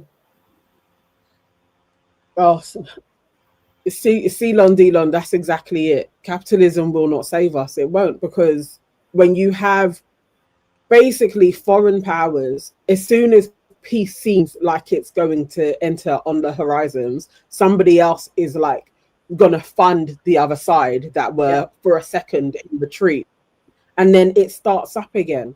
Remember, I think this was maybe 2 years ago, so maybe it was in 2023 when Roseanne was in Sudan.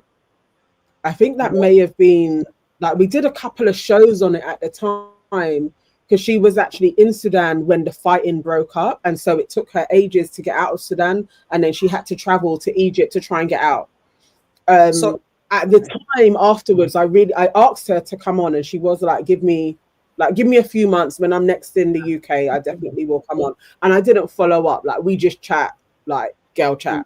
But yeah, I would love to get her perspective on this as well. For somebody that was being on the ground, is a absolute advocate for Sudan as well, all the time, has charities there, just to find out like an insider perspective as to what is actually going on. Yeah,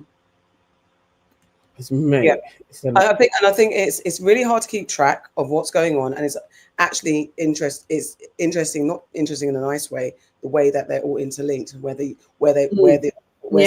West aligns, sending arms. It's not just the West. You've got the UAE, you've got Turkey and Egypt, like sending arms and taking sides, and it's always the people on the ground that are suffering. Like, what are we actually fighting for? It's like male, and it is again male ego tied in with religion and control and land and resources, and resources. Driven by power and ego, like ego tripping and power, because money, you can have all the land and it's like, but yeah. The son of Queen Idia says Congo's war has gone on just as long as Palestine, though. Sudan's instability started in the 1930s. Yes, well, it has. So there has been a play for Congo, definitely. There's always, but they have their eye on lands all the time. Yeah, and Congo, because it is so mineral rich, literally is like Wakanda, basically. Yes. They do incite periods of instability and control, so that they can just flip and mine the place to death. And they will do that in certain areas, and Sudan and Somalia, and it has proximity where they want to have bases there as well. It's, everything is like landmass. But if Africa truly could close and remove these people, but they have bases everywhere. America has bases in almost every African country. Yes. So it would take an absolute force of will, and there's going to be many deaths if truly Africa was to be like, you know what, all of you need to dust and give all the sanctions that you want to, but we are closing our doors to you now. And if there really was that Wakanda moment, they would try and bomb every country anyway. Like they would try and destroy it. They would prefer to destroy it than watch Africa be prosperous. Oh God, yeah. They absolutely would prefer to do that. I don't know how we get a solution, but it would be great if we did. If there was some new thoughts to actually like stop this from happening and actually remove all of the foreign powers, so that we start governing ourselves. Let me just play this, because Congo, again, there's supposed to be a ceasefire and the rebels dismissed it. The leader of the alliance that includes the Rwanda-backed M23 rebels dismissed calls for an immediate ceasefire on Thursday. as his forces pushed deeper into Congolese territory. Congolese President Felix Tshisekedi and his Rwandan counterpart Paul Kagame had called on Tuesday for an immediate ceasefire after a surprise meeting in Qatar's capital Doha. Cornel Nangaa, the leader of the M23 alliance, dismissed the appeal and said his forces were not fighting at Rwanda's behest. They've put prices on our arrest. We have nothing more to lose. We will fight until our cause is heard. Meanwhile, what happened in Doha, as long as we don't know the details and as long as it doesn't solve our problems, we will say it does not concern us. Images shared by the rebel group on social media appear to show its troops posing in front of local landmarks and government buildings in Walikale. Reuters was able to verify the location of both photographs as Walikale. It's the farthest west they have reached in an advance that has already overrun eastern Congo's two largest cities since January. Congo and M23 were expected to have their first direct talks on Tuesday, after the Congolese government reversed its long-standing refusal to speak to the rebels. But M23 pulled out on Monday, blaming European Union sanctions on some of its leaders and Rwandan officials. Rwanda has denied backing M23 and says its military has been acting in self-defense. That's just that. Yeah. It's like we said though, it's always external forces, because let's not forget that the USA have been speaking to the Congolese government and basically been saying that they'll help them if they get access to all their minerals. They will provide them with training and what have they said? Training and to protect themselves, but as long as they get their minerals and have exclusive access. There's some, because as we talk about, returning home, building places at home, all this stuff, and I think we spoke about it last week or the week before about what trauma, as Destiny Love Media Production says, Black people have been contaminated to the point of no return in our times. Things may change in the future, but I'm not holding my breath. We are our own worst enemy. White people really did a number on us. I like to try and have hope, but there is that thing like how many years or generations of reprogramming the mind, if we did get our Wakanda moment, how does that work when we've got people that are so traumatized? How do we reclaim it? And is there an over expectation of extra superhumanity from people who are just human? Because it's like we speak about it all the time, that expectation of Black people to be super whole and holistic and pure, because we don't want to be seen as bad as the white folks have done a number on us. However, we are also just humans. So how do we work this? Because these wars are ongoing, and yet we want to encourage everyone to go back to Africa to reclaim their soil, reclaim their land, but yet there's this going on. Who wants to go to war-torn Sudan, Congo, Rwanda, anywhere there's war and conflict? Who wants to go there and try and figure that shit out? You might not come out alive. Gosh, it's hard to even grapple with how insidious all of the players are within this, because most people, you do want to be the one in power, and if you're going to be backed by Russia, China, America, whichever side it is, but there has to be a point when you're like, we are actually just destroying our country. Like this is, so it is for within the countries that you wake up to, look, they're just using us, they're just using our land for their little proxy war. Yes. And they keep on doing it. They will keep on doing it unless we then again stop looking sideways, start looking up. And who is providing us with all of this shit to kill ourselves? If we kill ourselves, they can come and raid it. The Trump's dream of a Riviera, they will do that all over the place. If enough people go into war and start killing each other, they will come and claim the land, take it, and be like, "This is ours." And then they'll repackage it and be like, "We found this place." Yeah, that clip that you've got there, not this one. The one there's a clip that is to the left. I put it in the Instagram group as well, but it's just right there. It's basically the woman, and she's saying that. I was going to come to her. Cannot survive without. I was going to play that as well. Okay. Or I can just say that Rwanda is, as we're talking about here, severed diplomatic relations with Belgium, accusing its former colonial ruler of neo-colonial delusions. I'll play the clip and I'll go to that woman. She's on the list to play. Back to our breaking news. Rwanda says it is cutting diplomatic ties with Belgium and has expelled all the country's diplomats. Now, ties between the two countries have deteriorated over the conflict in Eastern Democratic Republic of Congo between Congolese forces and Rwanda-backed M23 rebels. Now, Belgium, in turn, has declared all Rwandan diplomats persona non grata. Well, for more on this, we're joined by Hashim Al-Bara, who's at the Hague and joins us on the phone now. Hashim, can you just run us through exactly what has happened here and if this is a surprise at all? This has been building up for quite some time, and relations between Rwanda and Belgium were strained, particularly over the issue of the M23 rebel group, after it launched a surprise attack and took over provincial capitals in the Democratic Republic of Congo.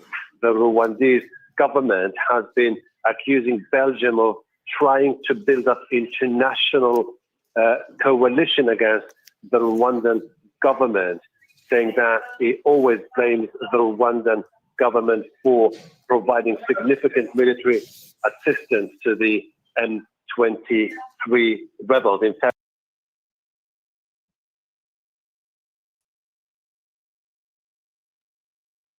you're on mute. You're on mute. Sorry, the man's voice was annoying me. Why do the West, as we're talking about, always need to meddle, always need to get involved, always need to have their presence felt in things that got nothing to do with them? I don't believe anything Rwanda is saying, like, you know, we weren't funding this and we haven't been funding that. From when the UK sent over hundreds of millions for them to take on asylum seekers, I was like, that is money laundering. And before we know it, Rwanda's going to be up some shit.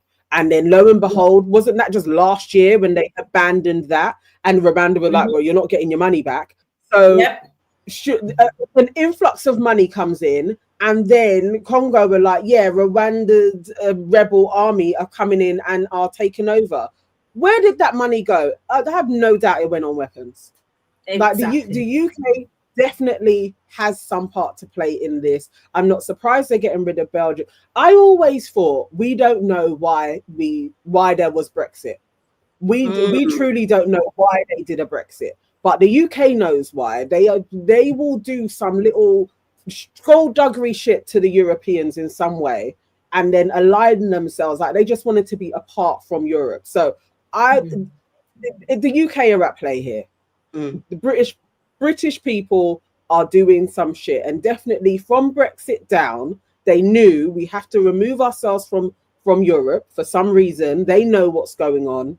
They know what they're playing, and British people are sneaky. So whatever is going on in this world, I think that is definitely why the UK left with Brexit. It's got something to do with we're leaving the Europeans. They're going to be vulnerable. Even the way how Trump is talking about Europe now as well. I'm like, British people knew what you were doing. You knew this plan was going to happen, where the world is going to change and reconfigure, and you just needed to remove yourself from Europe very quickly. The New World Order, as they said, what was the other word for it? Oh, God, it's New World Order, and there was another word, and we spoke about it on the main show a while back, last year or the year before. There's a new line, and there was a book. It wasn't Project 2025. It was something else. There was a new way of talking about the New World Order. This is it. The new allegiances are being re-strategized, and the normal allies are are not allies anymore. The fact that America's aligning with Russia is wild. Yeah. You would never think that would be a thing. I've grown up watching American content, like those commies over there. Russia's always been the enemy, but now that and then the UK is aligning with turning to where's the UK aligning with? Not Russia, Ukraine and other sides of things. So it's very interesting what's happening here and why America and the UK seemingly breaking up, but at the same time Keir Starmer's out there kissing Trump's ass. It's very, very strange. But also, I always, Nas said it was written. It's always written. It's like, how far back have they written this story that we're living? How far back is this plan? And sometimes I feel like I'm not even in control of what happens every day, because you know that these people know what they're doing. They're planning ahead before we even know what's going on. They can see into the forefront. So even when we're debating when World War III is going to be, they probably have a date. Like on this date, what's going to happen. And just to round up this conversation about Africa and its resources, this woman is talking about how in trouble the world would be if Africa did withdraw their resources. Has been the provider. If you look at Europe, Europe cannot survive without Africa. One situation that people don't realize, post-World War, when the US came up with the Marshall Plan, what they don't tell you is that the contribution through exploitation of African minerals was actually the biggest funder of the European Recovery Plan, ERP, aka the Marshall Plan. US contributed $13 billion, which is now present day $175 billion, which, by the way, the American taxpayer must be paid back. Nobody's asking for that money back. But what they don't tell you is that Africa, through exploitation of its resources by the Europeans, was actually a much, much bigger contribution to the European recovery post-World War II. Nobody talks about that. Why does such a continent that did so much to help Europe recover continue to be so poor? Africa has been the provider. If you look at Europe, yeah, right, as we're saying, yeah. It'll be, but as Nana did say, if we dared try. So let me just say her, Arikana Chihumbori Kwao is the former ambassador of the African Union to the US. That's who was speaking just now. I'll drop the video in the link for you guys to watch the full interview on Al Jazeera. As Nana said, there will be an all-out war if and when Africa says, all of Africa says, Africa assemble, do one. Yeah. Are we ready for that? The all-out war. I just need to know where it's going to take place for where I'm going to go. Yeah, that part. Like where's going to be the safest place to go in the world? Like as it stands, I don't even know. You know, I usually have like all of these destinations. I don't know. I feel like, because if they go for America, I would have said, well, maybe somewhere in the Caribbean, but then I don't know where to go. Maybe it's Dubai. They're going to use. Well, look at this. The UK has imposed a visa. Well, okay, this is not really a great segue, but we're talking about the UK and traveling and going back to our countries or having a freer movement. UK imposes visa requirements on Trinidad and Tobago visitors. Yeah. The government calls the move disproportionate. So I'll play this clip in a sec. 1 second. Yes, one of my friends is having issues with this at the moment. Well, I'll talk about it while I line it up. Well, that's basically. So you have to have a visa. You have to apply for a visa, and it costs, I think, 150 TT or something. Actually, that might be the pounds, but it's quite a lot of money. And if you haven't got it and you're coming over, it's, you know. But there's a few other countries they've imposed this on. It's just Trinidad and Tobago is the latest, and they're saying that because people are trying to come over here and stay, which Let me play. Often that happens. Let me play. PDP political leader Watson Duke disapproves of the newly imposed visa requirements for Trinidad and Tobago citizens traveling to the United Kingdom. In a statement on Wednesday, the British High Commissioner announced that effective immediately, all Trinidad and Tobago citizens must obtain a visa before traveling to the UK, even for short visits. Duke stated that the announcement came as a surprise. It was done immediately. That's the timing. No forewarning. Apparently, it was not done in a manner to allow the public to discuss and perhaps come up with a recommendation or even yield some of the things that they were doing to create the environment for the imposition of an immediate visa. Duke thinks the visa requirement is unfair due to the historical ties between Trinidad and Tobago and the UK. When they took us from our motherland, India, Africa, wherever, and they brought us here, we didn't need a visa. They did so on their free account. They did so. Come down here. But now for us to leave here, and if you have to pass through England to go back to India or to Africa to your motherland, you must have a visa. According to the PDP political leader, this is happening at a time of division within the country with the impending resignation of Prime Minister Dr. Keith Rowley. He noted that while it might be easy to blame the government for the visa imposition, the onus is on citizens to take action. Let's look for a solution. It will require more than the Minister of Foreign Affairs to negotiate, more than the Prime Minister to negotiate. We, the people of Trinidad and Tobago, must say exactly what we want. It's whether we want to go back to the ETA, whether we want to go back to the passport. We can lobby for that. And we need to create a people movement that push back. British High Commissioner stated that the visa requirement was imposed due to an increase in the number of Trinidad and Tobago citizens seeking asylum in the United Kingdom, many of whom are linked to criminal activities. What? PDP. Now, don't get me wrong. Don't get me wrong. There is a Trinidad and Tobago is one of the highest countries that has violent crimes and homicides and things like that. Yeah, it does. But this is excessive, and he's not wrong. Like, why do we need a visa to come here? And a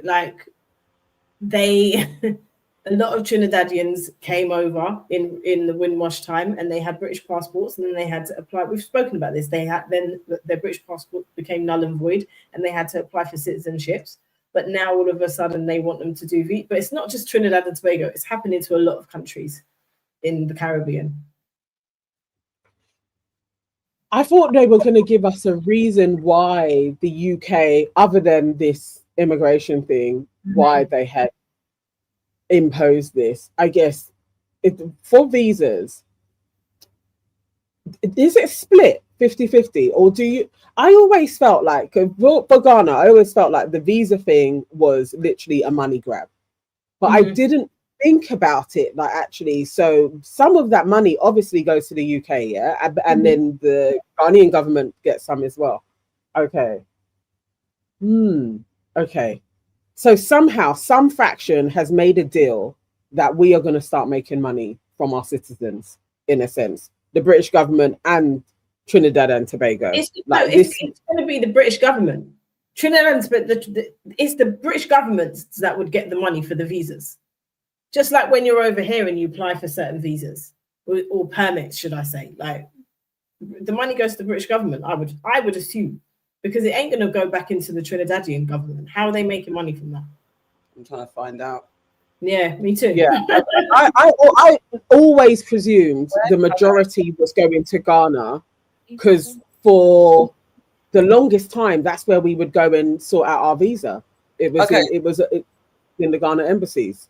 So this is often cute. If someone from Trinidad and Tobago applies for a UK visa, the UK government collects that money, not Trinidad and Tobago. These include UK visitor visas, student visas, work permits. So Trinidad and Tobago doesn't benefit financially from its citizens applying for UK visas. That money goes to the UK Home Office, or its processing partners like TLS Contact or VFS Global. When UK citizens... No, not that way. I'm talking about the other way. So I get that, because obviously for Ghanaians, yeah, they are. But when we're going there, we now have to pay for a visa. So if you're going to Trinidad and Tobago, that way they're making money, no? Like tourism. No, you don't have to pay for you don't have to have a visa. When UK citizens apply for visas to visit Trinidad and Tobago, they have to have a visa. Do they need a visa? Let's find out. I don't think you need a visa to go there. But what I do think, what Sistrin is saying, I think all these countries should start charging people to have visas to go to their country. Yeah. Because all the amount of tourism that they get, you want to come here, all right, you got to pay to get in. That's what I absolutely think they should start doing. You do not. You can visit Trinidad and Tobago without a visa for up to 90 days. Yeah, that's what I thought. You must have an onward or return ticket, proof of funds for your stay. Because if it's anything like Grenada, when you get there, when you're on the plane, all them Caribbean countries, I don't know what about anywhere else, but you have to fill in. Like, they need to ask a visa. What? Yeah, you have to do that, but you don't get charged. Like, there's no money. So they should absolutely start charging people who are not of black origin. They should start charging them. The rhetoric, and this is what I was going to play next. The rhetoric that, okay, Farrah, you gave some insight because I don't have that knowledge about Trinidad and Tobago having a high crime rate, so that means that in quotes an influx of Trinidadian and Tobago. What's their abbreviation? How do you say Trinidadian and Tobagans? I just say Trinidadian. Okay. Trinidadians coming over to seek asylum because maybe they're escaping the crime and stuff like that. So I think it's a rhetoric that Western countries like to use, though, as I'm going to play with Donald Trump and his problem, what he's doing in America. But what is that? Is it just rhetoric, or is there a feasible reason for this to be? Not enough that they're trying to implement this. Trinidad is still a small country. Yeah, I know. Small island. So to implement this, they're doing too much.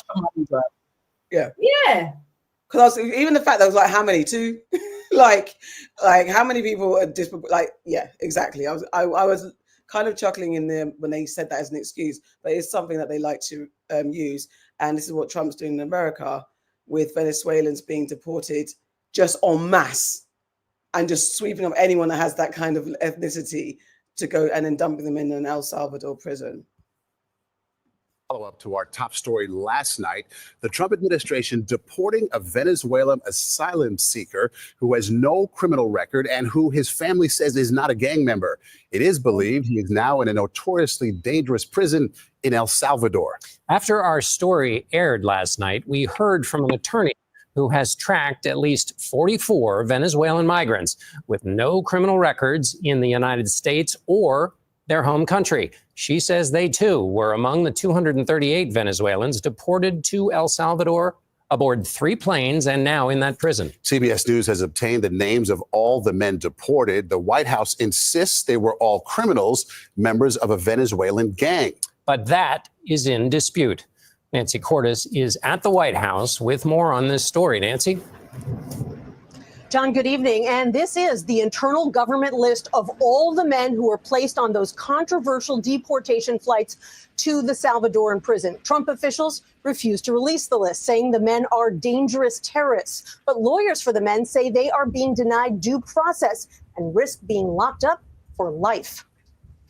For many families, this list of 238 names obtained by CBS News is the first confirmation that their loved ones were indeed flown out of the U.S. last week and sent to the notorious Sicotte prison in El Salvador. This footage, distributed by the Salvadoran government, shows the men arriving at the prison shackled. Trump officials claim the men are violent criminals, most of them affiliated with the Venezuelan gang Tren de Aragua, or TDA. But they've declined to release the evidence of that or the men's names. You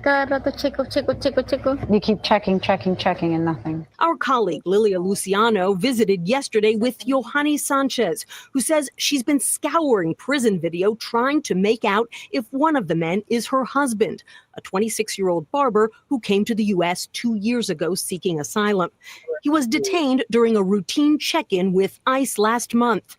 Today, a CBS producer informed Sanchez that her husband's name, Franco Caraballo, does appear on the list. Wow.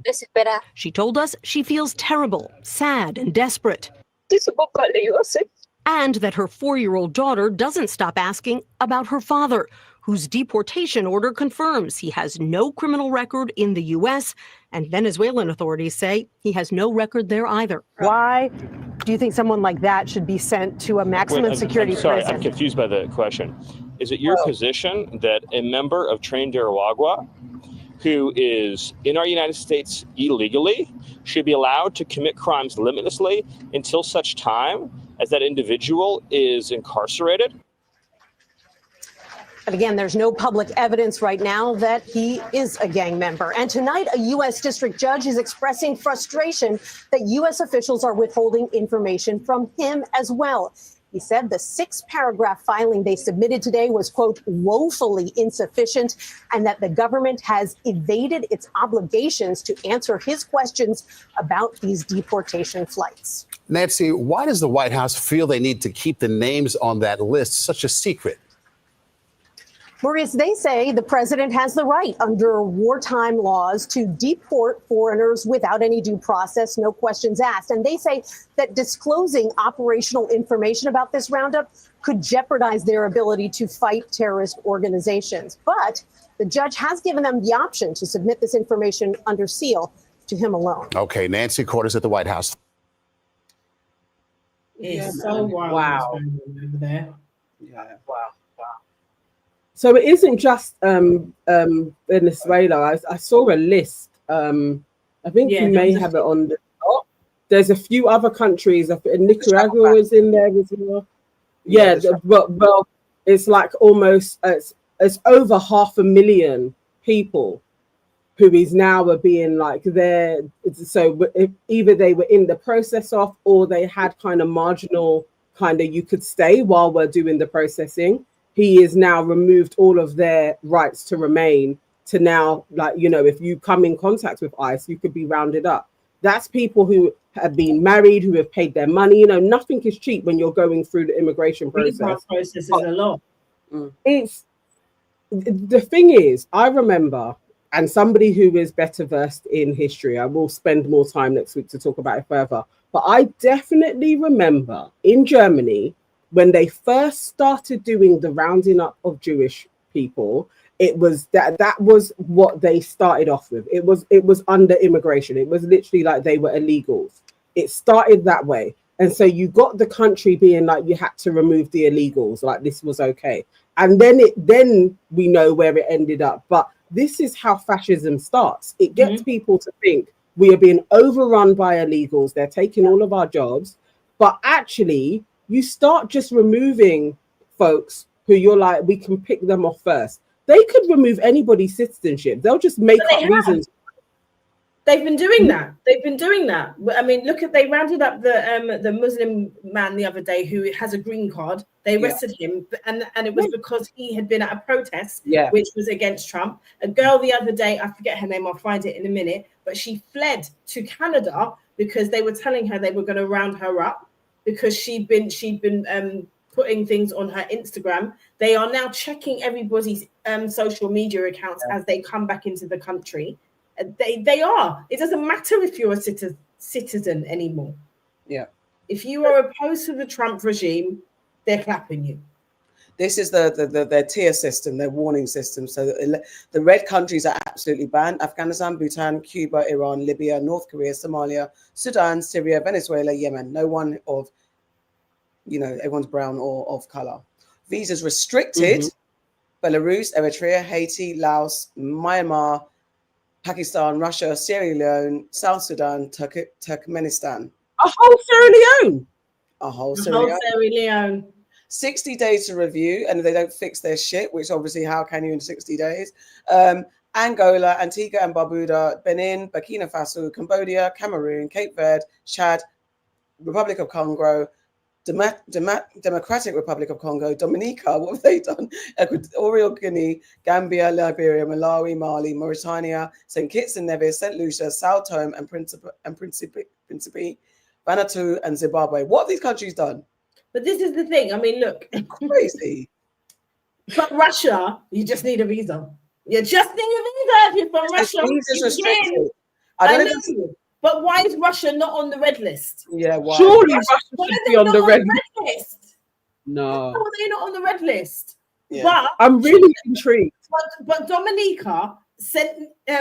Lucia, St. Kitts and St. Nevis, which are tiny countries, I might add, if you lot don't fix up in 60 days, you're on the red list. Like, come on.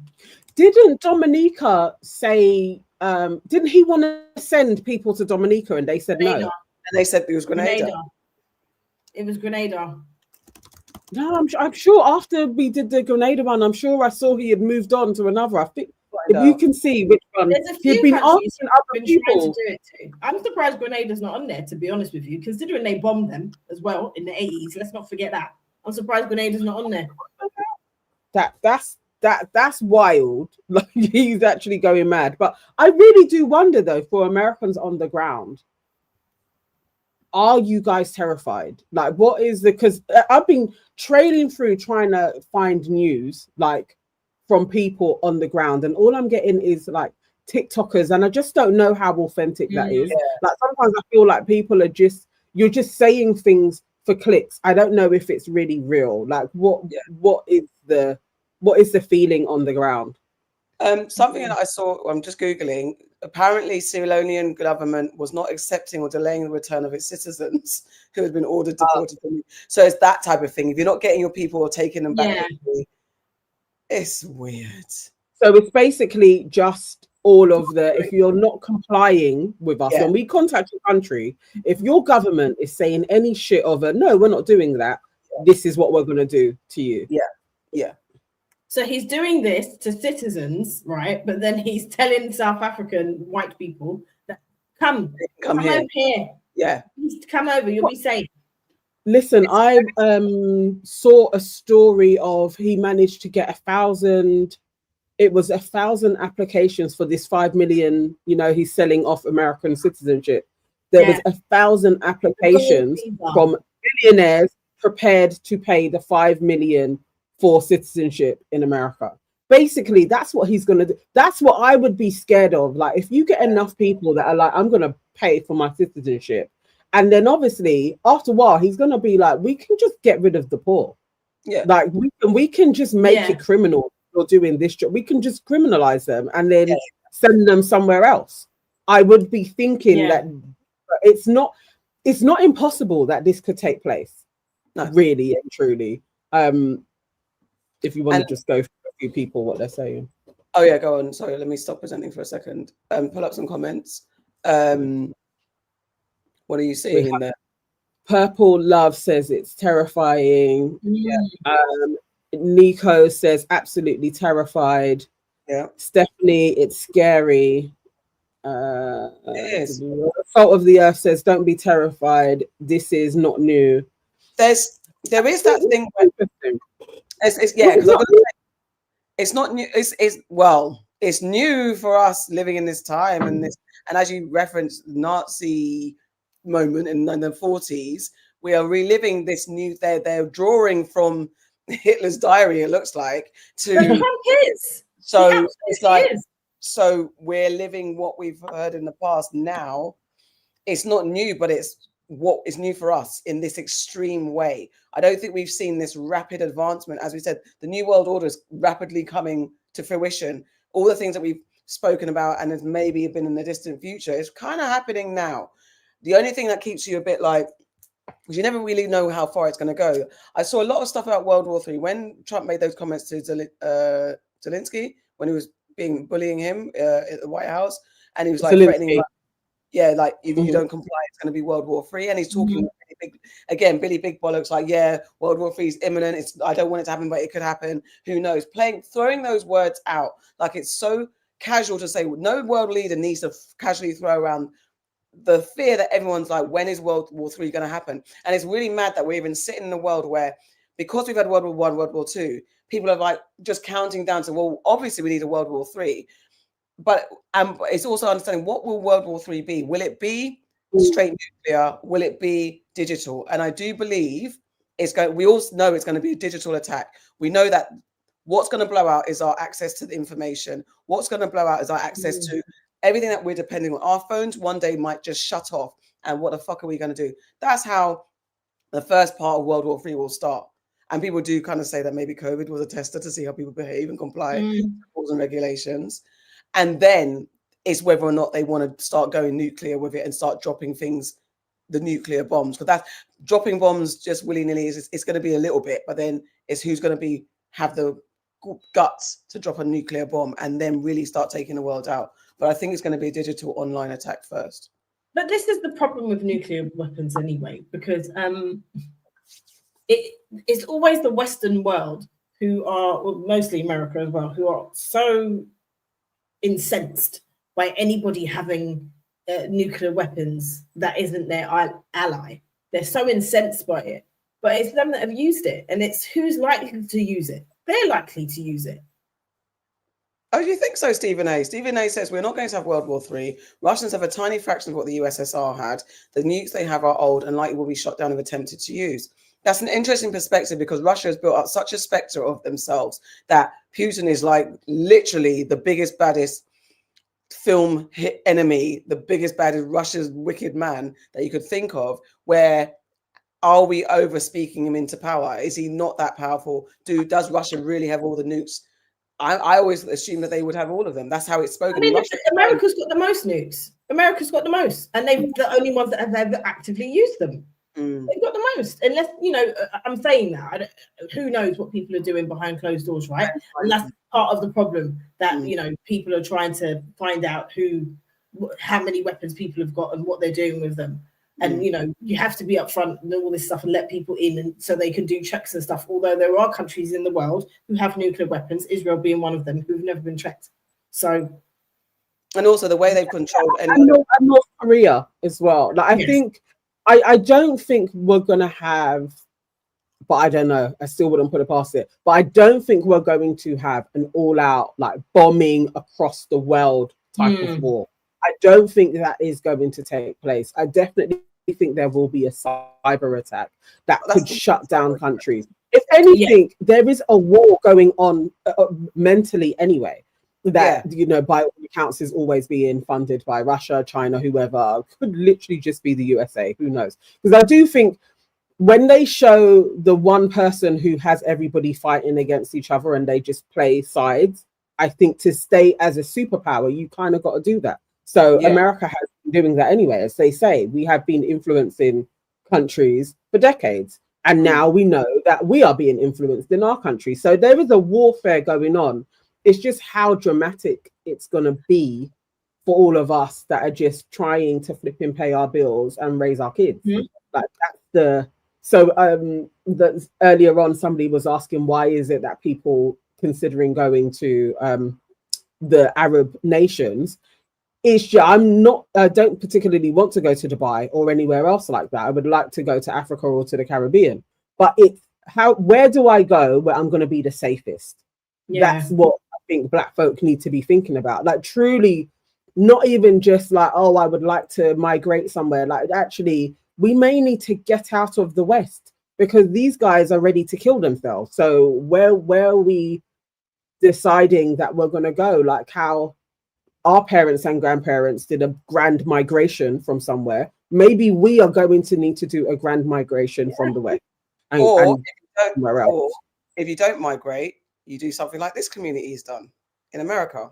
Now to one community in Ohio, which is now the center of a growing national debate about civil rights, hate speech, and the Second Amendment. NBC News correspondent and NBC News Now daily anchor Morgan Radford visited the town of Lincoln Heights, where residents have formed an armed community defense group in the wake of a neo-Nazi rally. Morgan joins us now. You were there just on Tuesday. What did the residents tell you about what's going on? Yeah, I was there just this week. John, it was fascinating because what's interesting is that this town was founded during the Great Migration back in the 1920s as a refuge for Black citizens, which is why it was especially painful when neo-Nazis suddenly appeared in this 3,000-person majority Black town. But they decided to fight back, taking up arms and patrolling their own streets. Now they're at the center of a much larger debate about protection and free speech and who gets it. These aren't police officers or soldiers. They're business owners, their fathers, their sons, daughters. These are civilians, members of the Lincoln Heights Safety and Watch Program. It's a duty. Okay, let's go. The duty, protecting their neighborhood, the majority Black village of Lincoln Heights, Ohio. After neo-Nazis held a rally here last month, carrying rifles, waving swastikas, and hurling racial slurs, just moments before children were let out of school. At the time, law enforcement officials said the neo-Nazis did not break any laws, but an investigation by county prosecutors is ongoing. Weeks later, the KKK came with these flyers. First African-American community above the Mason-Dixon line of staff. Safety and Watch Group spokesperson Durrance Daniels says the police did not do enough. which was more chilling because the town was founded in the 1920s as a safe haven for Black residents. Lincoln Heights is our home. If somebody broke into your home, you call the police, and the police says, you know, if they do it again, we haven't broken any law, so we're just going to allow them to break into your home again. What would you do? Are you worried at all that having a potentially armed response could just create more friction, create more danger? I'll answer that by saying I've never felt safer as a Black man in my community than I have right now. The mayor of Evendale, which oversees the police force that responded that day, said in a statement to NBC News, "Our emphasis on de-escalation and public safety resulted in the incident's resolution without injuries to any of the persons involved." But residents here say they can't afford to wait. Every day, the Safety and Watch group escorts children to school and patrols the streets. Why do you all wear masks? Those Nazis, we have reports of them finding our backgrounds, so we're not hiding ourselves from the residents, but we're protecting our family from what we're doing out here. While many locals do support the security group, some, like business owner Eric Ruffin, say they wish the group wasn't needed. We don't want to become what we hate. You know, we don't want to become a group of people that walk around feeling like we have a reason in America to have to protect ourselves. And this community, stand up, is not backing down. We contacted the mayor of Evendale's office, and they say that prosecutors are looking at body camera footage of the neo-Nazi rally to see if any criminal charges could be filed. But meantime, the Hamilton County Sheriff is also calling on state lawmakers to pass legislation making it a crime to wear a mask with the purpose of intimidation while open carrying, guys. So I'll drop the video in the chat. Wow. What do you think about that? Good grief. Yeah, so it's a bit long. I do wonder, like, you know, there's always talk online of, we're lucky we don't have guns over here like this, but there are areas, especially up north, where white people are being way more emboldened to, especially with Asian communities, like actually actively going in and protesting on their doorstep and like beating people up. As much as they will report that it's like an Asian person that's beating them up, it's like there's lots of evidence that they are doing this to try and break up communities so people start moving. Either they come down south ways, but basically they're like, we want our streets back. So exactly the same thing. You're just like, we want our area like it's yours. Like that's scary though, when the police also, that's the thing, when the authorities kind of join in with the pack, all you can do is arm yourself. Yeah, it's interesting though that at the end of that report they said, oh, they're looking into law to make it illegal for them to have masks on.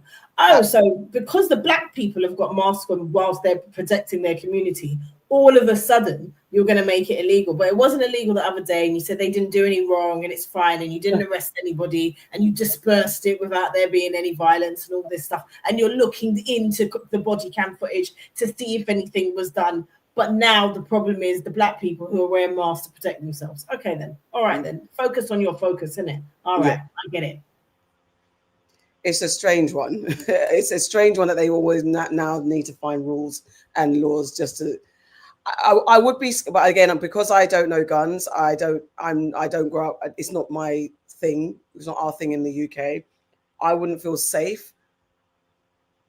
Or maybe I'm not American, so I don't know what it feels like to have just people patrolling the streets with guns. That's wild. I mean, that could be something that could happen in Africa or the Caribbean. We could have like communities where we're going to patrol the place with guns, and even us having like guardmen and yardmen and security in armed security at our homes back home because of robberies. That's even scary, because knowing that the fact that people are in, and also what's your business, Nazi people? What's your business to load up? And this is what they did in America when you had Black towns just thriving post-slavery, getting their shit together, and then you had ignorant, and it goes back to these insecure white men. What's it got to do with you? This community is minding their own business and thriving. You're coming to ride up on them with swastikas. Because it's that hot. It's the thriving. What's that hot with you? It's the thriving. What to wear? Listen, let's not forget, they put people into these ghetto neighborhoods, let's call them, but then when they started to prosper, they wanted to take them back. It's a story as old as time. That is what they do. They don't want anyone to prosper. They just want you to be on your face, being a worker bee all the time. That's what they want. Yeah. And they cannot stand it when you're doing better. They cannot stand it. Let's not forget when there was the riots in summer in the UK, we had racist white people going around terrorizing everybody, burning black people's cars, like stopping people, saying, where are you from? What are you doing here? Like not allowing people to get into certain neighborhoods. That was just the other day around here. That was the other day last summer in the UK, and it went on for weeks. Burning hotels because they thought that they were asylum seekers in it, or people trying to seek this, I fucking said it, asylum seekers, but you know what I mean. That was round here. They were. Do you remember the nurse's car that they burned? Yes.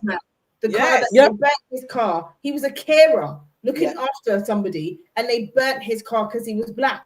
It happens here. They're doing the same shit. Any fucking excuse. But then you see, remember the woman that set it up, the white woman that set it up for him, wanted to dictate how he was going to spend his money. It's a pathology. Like it truly, you know, it's never ending. There's always an end to. I've got to either, but like you can't have too much, and I must tell you how much you're gonna have, or you guys are somehow going to rise up and kill us all. I think that's the seed of the pathology. Is you can't get too comfortable, because once you do, you're going to rise up and kill us all. And so in every which way, I think it's like a switch for them. They can't have it. It's like it's they can't. It doesn't matter where they are. Tough Cookie says, I've been flipped out of my wheelchair twice by racists when I lived outside of London. That's fucking crazy.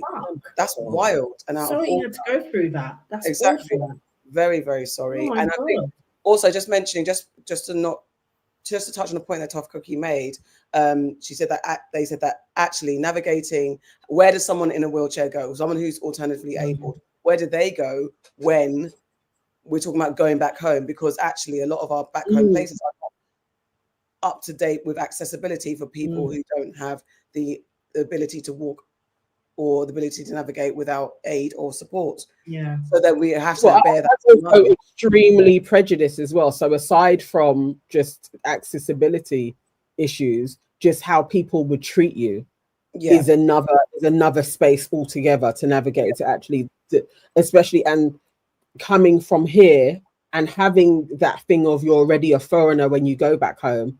I can only imagine the scale to that, to then be disabled and go back home as well, and how they're going to treat you. But it is hard. It is hard. It's a hard situation to navigate where to leave to. But I have no doubt, definitely in my lifetime, I have to think about actually like leaving here. Like it's just not the way they are shaping the world as it is, unless there's another swing dramatically to the other way. And then somehow people, the powers that be that we have elected, start caring about humans, then it would be like, okay, it's safe to stay here. But at this moment, who would have thought a Labour government, you ain't even been in power 2 years. Within your first year, you are already attacking social services. Who would have thought that? Not even the Conservatives went on this savage, but for Labour government to do it, what the hell is going on? I can explain. We know that Keir Starmer is Tory light. Yep. Yes. Let's play. 8 months into government, and Keir Starmer doesn't like the way it works. He's on a mission to cut bureaucracy and regulation, starting by scrapping NHS England and folding it into the Department of Health. I can't, in all honesty, explain to the British people why they should spend their money on 2 layers of bureaucracy. That money could and should be spent on nurses, doctors, operation, GP appointments. So I'm bringing management of the NHS back into democratic control by abolishing the arm's length body NHS England. We didn't hear anything about abolishing NHS England in your manifesto. Right. Do you accept that you weren't prepared for the realities of government and the way it works? We've got too many arm's length bodies and agencies. And yes, my reflection is we've got to cut through that. And that's why we're taking the measures that we've taken today. The Department of Health and Social Care employs more than 3,000 people, and NHS England more than 15,000. The government thinks there's too much duplication, so it's scrapping NHS England. Overall headcount is expected to be cut by 50%, leaving around 9,000 civil servants, with the transition aimed to be complete within 2 years. And what jobs are you going to give them? Right. Where are they going to go and work? Came as a shock.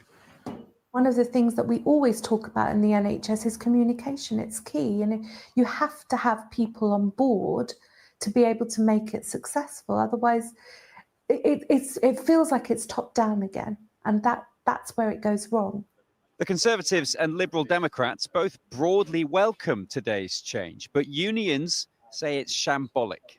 What staff working in the NHS desperately want to see, as do patients and the public, is a concrete plan for how we'll get the 7 million waiting list turned around, how we'll fill 100,000 vacancies in staffing, and what the first steps in that are. I think the danger here for the government is they're going to get bogged down in a reorganisation of central bodies, will take too long and eat up too much time and attention. Today's change is about how the NHS in England is managed. Whether it works will be felt by hospitals, GP surgeries and patients. Harry Houghton, ITV News. Well, our health correspondent, Rebecca Barry, has joined us. And Rebecca, will patients benefit from this? And if they do, when? Well, it's a good question. There's no doubt that this is big political news, but what does it actually mean for patients?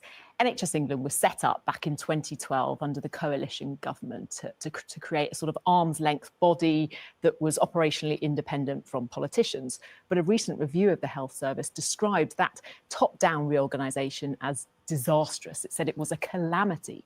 It's true that the NHS is around 20% less productive than it was 5 years ago, despite employing more staff than ever before. Around 15,000 people work for NHS England.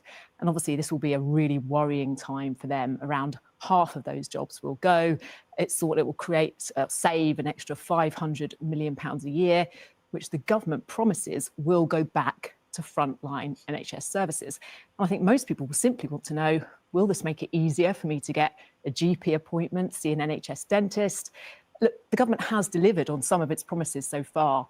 Waiting lists are falling.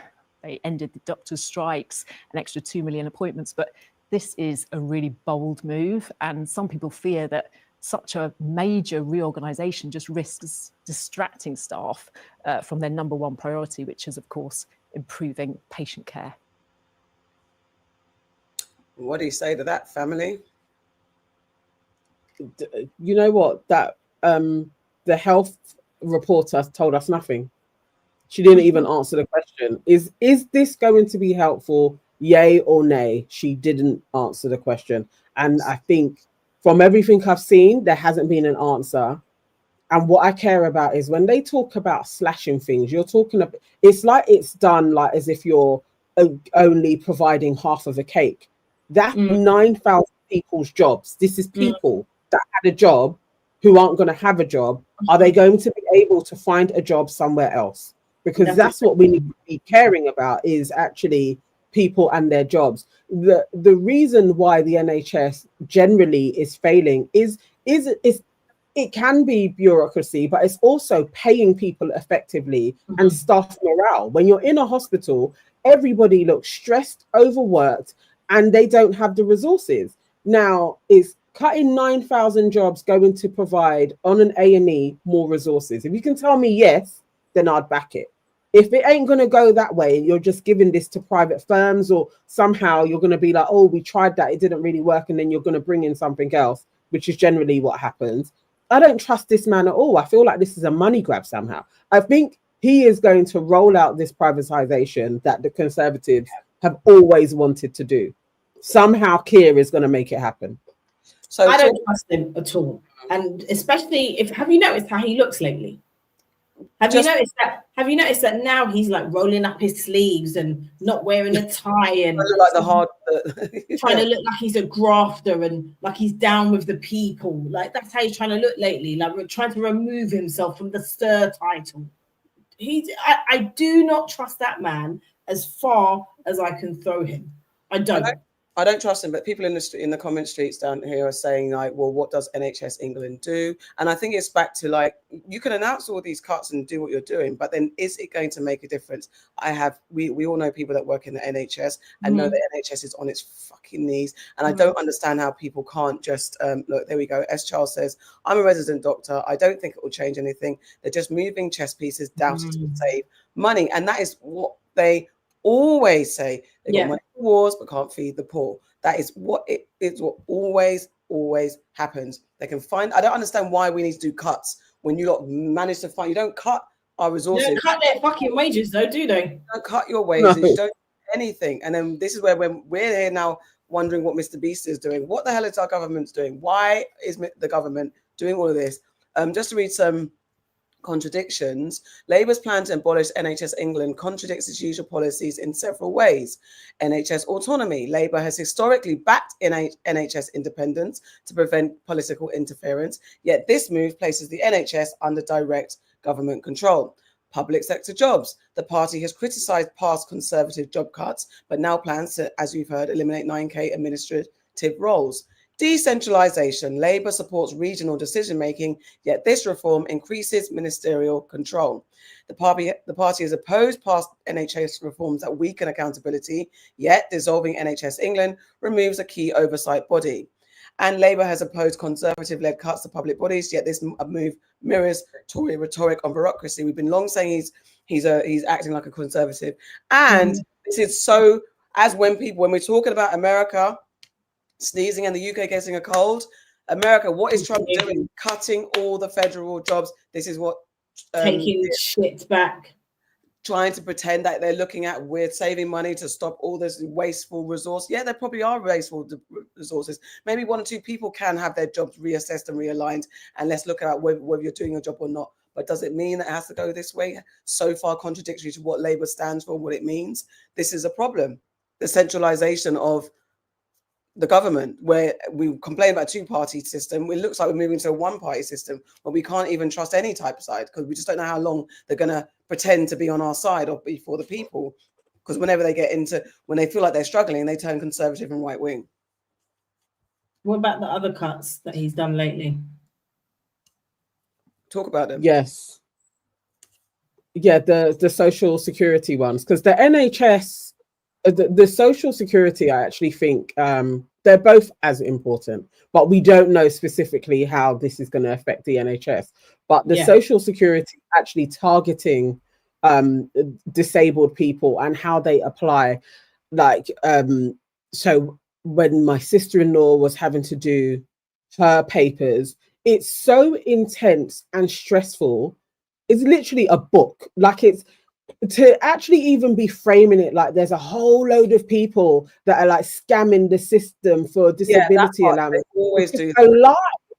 It's literally a lie. It's like you're able to go after vulnerable people all the time. It's like it's a no-brainer. This is who we're going to go for. But when you try and say, can we actually tax millionaires, the billionaires in this country, the families that are owning reams of buildings and nobody's in them, all of the different Russian oligarchs, the people from Saudi buying up places, can you actually tax these people that have our assets? Oh, no, it's too hard. They'll just leave. Let them leave then, no? Let me play this. But you're going after disabled people. Let me play this. At the top of government, the Health Secretary's expression this morning suggests so. West Streeting forced to defend cuts to the welfare bill, some of which may end up being scrapped despite never actually being announced. We've now got 1 in 8 young people in this country out of work. 1,000 people every day are signing on to personal independence payments. 1,000 a day. That's over the course of a year, size of the city of Manchester. And we've got to make sure that this system delivers for those who need it most and is sustainable for the long term. The Conservatives say the government just needs to get on with it. They've lost so much time when it was obvious to everyone that this was a benefit system that needed to be brought back under control post the pandemic. We've taken some steps, which have been scored by the ABR, which is the kind of fiscal regulator. But there was more to do, and we had a plan at the election to do so. Labour are coming to this too late, without a plan. They're clearly divided on it, and that is not what our welfare system needs. Westminster has been waiting for the details of big cuts to welfare spending. They were expected last week, but then there were the beginnings of a big rebellion. In a meeting, cabinet ministers were openly voicing their concerns. Labour MPs had to be hauled into number 10 to try to get them on side. And behind the scenes, divisions, indecision and delay. This is where pressure to cut is coming from. The Chancellor needs to find savings to meet her strict fiscal rules, and the ballooning welfare bill is in her sights. Total welfare spending in 2023 to 24 was about £296 billion. At the end of the decade, it's forecast to reach almost £378 billion. The government aims to save around £5 billion by freezing and tightening the rules around the personal independence payment, which is claimed by 3.6 million people. Campaigner Steve Morris is one of those 3.6 million PIP claimants, a payment of up to £9,000 a year for people with long-term physical and mental health conditions. He says freezing it at the current level would make his life much harder. I'm deafblind. PIP makes a huge difference to my life. It enables me to afford some of the additional costs that are associated with my disability. For so many disabled people, benefits are a lifeline. So to hear that that lifeline might be taken away or severely restricted is hugely, it's hugely concerning. Back in Westminster, the scene is set for a showdown between a government determined to cut public spending and many Labour MPs prepared to rebel for the first time. Liz Bates, Sky News, Westminster. Yeah. It's crazy. Will Smith, I don't think that is true. The PIP was reformed not too long ago, where they actually extended how you applied for it. How many times? Why are we? There's other people to be able you can go for, and you can make 5 billion from. Yeah, there's other people. Stop Constantly funding wars. Stop funding wars, and then you can fucking fund the people that are vulnerable in this country, like you like to tell us, and need it. Stop funding wars. And it's like it's reverse engineering. Like, sort the fucking society out. Sort out why there are no jobs. Why are people on benefits in the first place?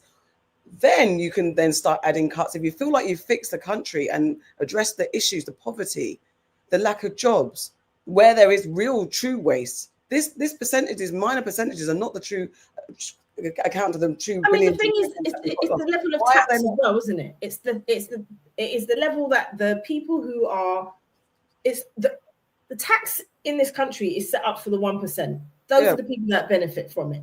Yeah, it's very hard to be working or even middle class and to try to save any fucking money to get you anywhere so that you can be comfortable, because all they do is raise your taxes and everything around you so that you're just constantly chasing your tail. There are so many people who are living hand to mouth in this country. There are so many people that have worked for 40 plus years and they're on pensions, being taxed on their pensions, I might add, and being scared to put their gas and their electricity on. And these are people that have worked all their lives and contributed. Yeah. This is what's going on. But then you've got the fucking millionaires and these politicians who are raking in the dough, not being taxed in the same way. Why is it someone who's on 50 grand a year is taxed the same as somebody who is on 150 grand a year? How does that make fucking sense? How does it make sense? Yeah. Exactly. It doesn't. It absolutely doesn't. I wonder if you guys have you been watching Gary Economics? No. Have you seen his channel on YouTube? Okay, I love this guy. He's from Ilford, and he's really been making real inroads in getting people to truly understand the whole thing of tax the rich, and to not think when people say tax the rich.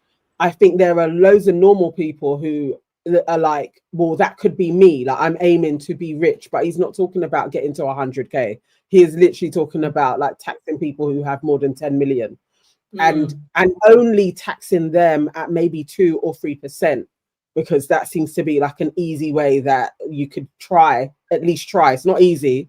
I mean, easier and more people may be galvanized to support this, that we actually go after those people. That you would need normal folk to be galvanized to get money from rich people, beggars belief anyway. But there is, I think people are actually really being able to understand that if we were to tax the rich, our society would be better and we wouldn't have this huge equality. Like, it just wouldn't be there if we were able to bring more money into the economy via rich people who took a lot out during the pandemic. So I hope that folks really are like, no, we're not going to vote for Labour. We need a new party, or we need them to adopt that they have to support the working man like they used to, or they used to say they would. Because to be fair, has Labour in our lifetime, has a Labour government actually been for the people? I don't think I've ever seen that. No, because we've had fucking Tony Blair, innit? And then Gordon Brown, and then they were done. You know? But yeah, I don't like this rhetoric as well that everybody on benefits is just scrounging and like they're making so much money. You can get like, if you're under 25, it's like 70 quid. If you're over 25, it's like 90 quid a week. That's not a lot of money. What can you do with that? And I don't, and it's just spend more on fucking taxis. It's such a boring, lazy thing to say, like the immigrants are coming to take your jobs, them scroungers on benefits. And it's the stuff that gets pumped through so that people who don't necessarily do their research, don't have time to do their research, will go and vote like, yes, because these scroungers, my taxpayers' money. It's all lies. It's very, very boring and basic. I don't know why we keep falling for it.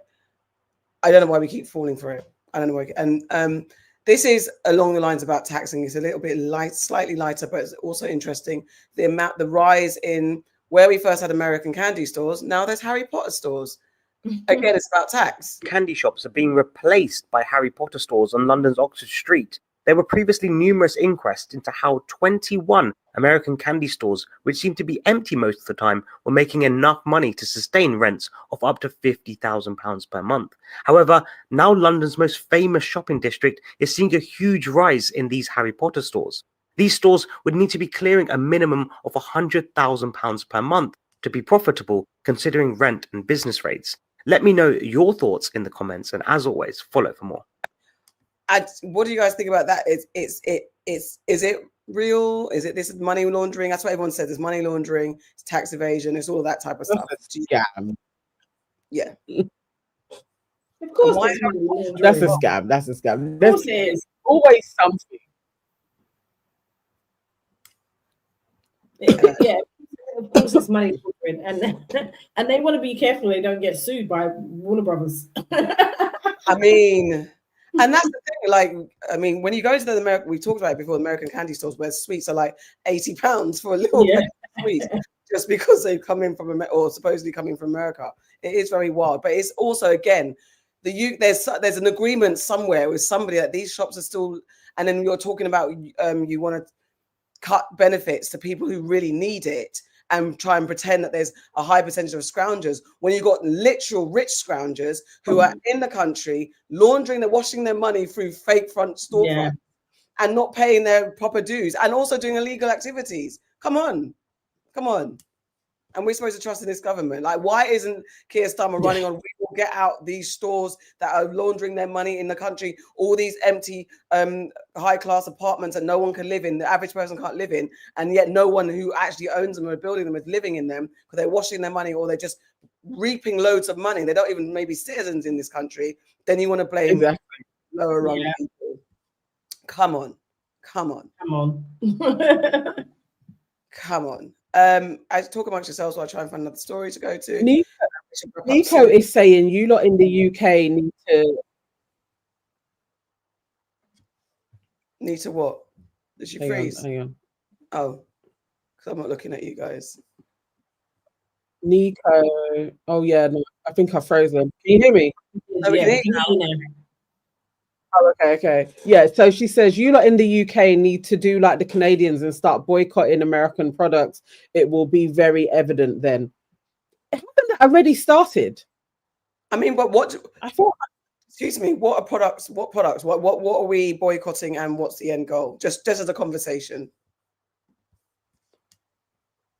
I thought that whole list through the whole Palestine thing was a lot of American companies. I thought that was already taking place, as well as obviously Tesla and all of that. But I think there was definitely a very long list. There's a list. Already There's going a long on here. list. It is more. Well, there's the list for the Palestinian products, but I'm not sure if that's what she means, or if she means like what Americans are doing because of the tax rates that have just been put up for exchanges. You know, like what did he do? Put it up to 25%, didn't he, Donald Trump? Oh, and then the tariffs. And then the Americans have retaliated. I think that would take our government to do that shit, and they're too far up Donald Trump's bum to do that.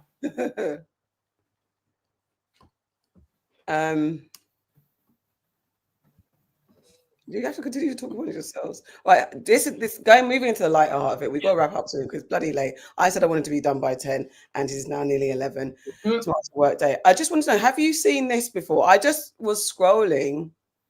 Have you heard about these kids in South Africa that saw aliens? Have you heard about this story before? And they talk about it. The eyes of the nurse. Look, they were abducted apparently. Oh no, they saw a UFO landing. 1 second. When was this? Oh, 94. Yeah. Oh yeah. I watched this. Yeah. All right, let's go. Break time. Yeah.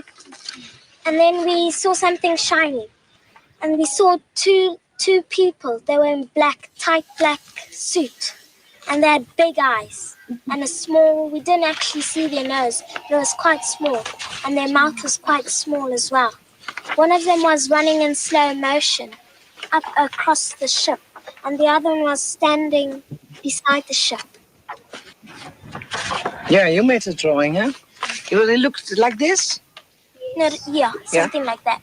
I couldn't see the eyes or the nose or the mouth. It was just blank, like a piece of paper. Mm-hmm.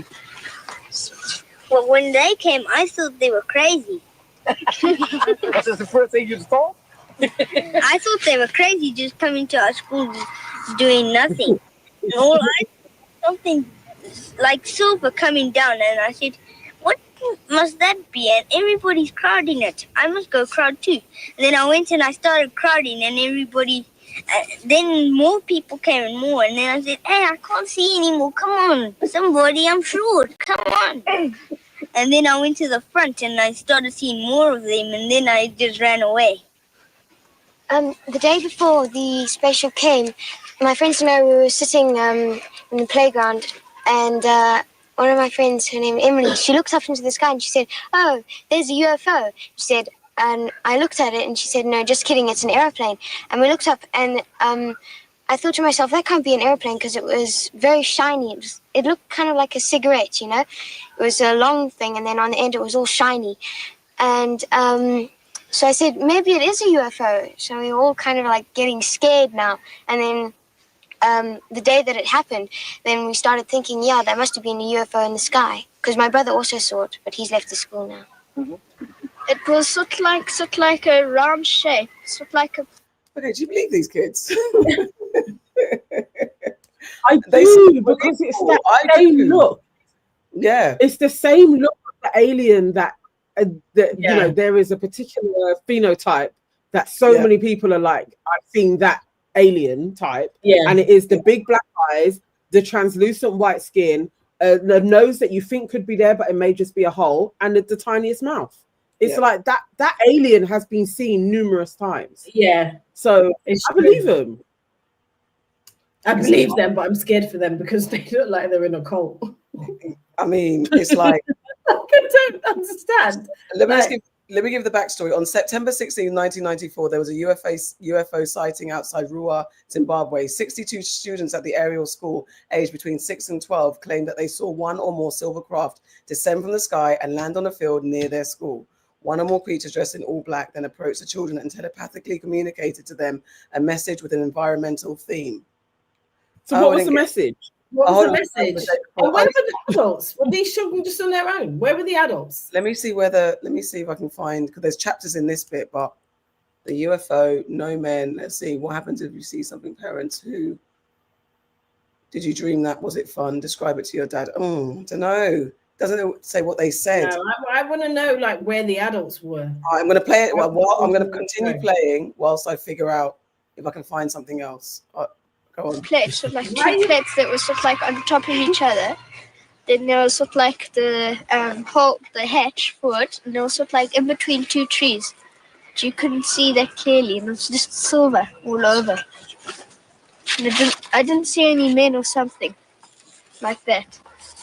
You saw one UFO that's surrounded by little ones? Yeah, one big one. One spaceship. One big Yeah. one, little ones around it. Yeah, let me see. Let me see your drawing. One big one. One big ship and then small ones surrounding it with there were lights Yeah. surrounding the ship. Like Sean's, huh? This is Sean's drawing. Yes. Yeah, basically. Yeah. And okay, one landed, the big one landed, and the And two then aliens came out. Yes. And what All happened the with the little ones? The little ones, they were just flowing around in the air. They didn't touch the ground. They didn't touch the ground. Next to it. And that these made the silver lights? Yeah. They were making different color lights, like green, they'd red, flash to green, then they'd go to blue, and then purple. green. Yeah, purple and red. But it was like it was going like each one to each one, but quickly. Yeah, Like, like you go, like they'll go there and then it'll vanish and then it'll go there and vanish and then vanish. Oh, really? But going quickly, like as if it was one ship moving. I need to now. I can this drawing. Yeah, I can't. Were they yellow? I can't find what they say, but I think there's some. I saw a clip and I must have lost it, saying that they said like be safe, kind to the world. In this article, it says it didn't touch me physically, but it felt like with that stare, it touched every ounce of my body. She felt messages saying we need clean air, beautiful plants, clean soil to be able to live and thrive. And that's basically what they were saying. And one young girl said she was scared and she's still traumatized and things like that. Yeah. It is what it is. I was trying to look at like what these children are saying now that they're adults. Yeah. That's what I was looking for, because I'd be interested to know how they feel about that shit now. Yes, that's exactly it. I want to know what happened, or did anybody, like there are some people who say they were, they've been abducted by aliens, or they've met an alien, but they see him again. Like it's like a reoccurring phenomenon. It's not just like a one-time gonna see him type thing. I would like to know if any of these have a pen pal, like the alien has come back again. And I'm still waiting for I want a friendly alien like that, because there are some stories that people have and the aliens literally tortured them. I don't want none of that. There's a guy saying he made it all up. Hold on, let me put this in the Oh, they couldn't have all made it up. Well, it's just one boy who was probably paid to say that he made it up. Let me see if I can find anything else. Over the years, the children have grown up and moved on. A few have come forward as adults.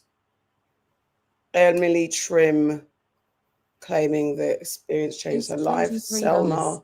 Yeah, I so want to meet an alien, man. I think you will, Nana. In fact, I think you have. You just don't know. You probably I would say you have. I mean, they're among us. One of the girls has died. I don't know, man. Anyway, but they do always look the same, no matter where people describe them. They always look the same. There's a guy, but his name is gone out of my head. I think he's South African. He's is a small black guy, wears glasses, and I think even Louis Theroux spoke to him. He's died now, but he was saying that he met lots of different types of aliens in the South African bush. Anybody knows what his name is? Oh my God, I used to watch this man so much. I don't know why his name is out of my head, but he has stories of all types of aliens, really nice ones, horrible ones, evil ones, and they would come and find him and just and he would make them into little. That's sick. Krida Mutwe, and he would make figurines so you could kind of see the different types of aliens that he had met. Oh my god! Oh, I love watching him talk about it. I just want to meet one nice one, just once before I go. You're gonna meet him. I'm going to end on this note because apparently there's an AI thing that has sorted out which couples come from where in the UK. Oh, this thing. Okay. It's very, very funny. Derby. It's very, very stupid, actually, not even funny. Look. To AI. That's what my orders see, my brother.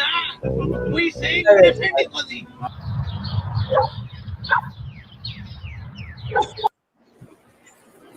Swansea spot on. Okay, I can see it. Luton's funny. Bristol. Yeah, I can imagine that. York's a bit posh. Oh, goodness. Oh, look at that. That's out of order. Oh my god. I paused it. They're taking the piss. That is so. Oh my god! There's 4 of these. I'm gonna try and get through them quickly. They're taking, and you'll see a pattern. And let's get That's through a it. piss take.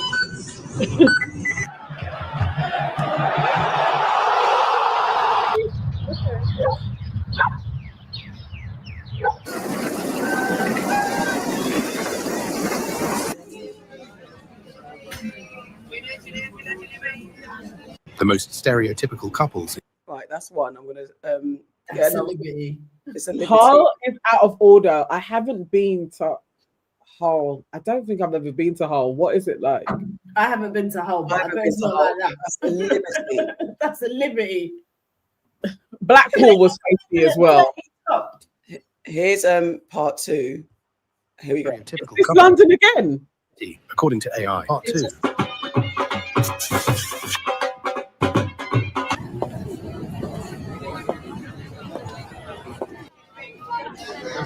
No.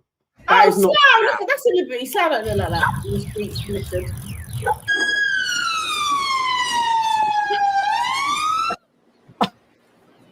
No.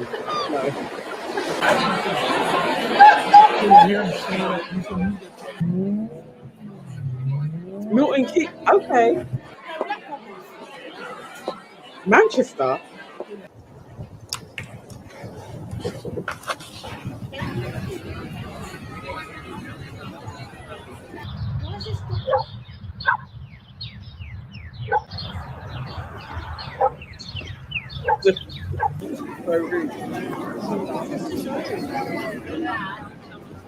The most stereotypical couples in each UK city, according to AI. Part 2. Third one. This is taking the piss. Taking Taking the piss. Is there actually a black couple? Do we reside anywhere? That's why I want to see the third one. Typical couples in each UK city, according to AI. Part 3. Why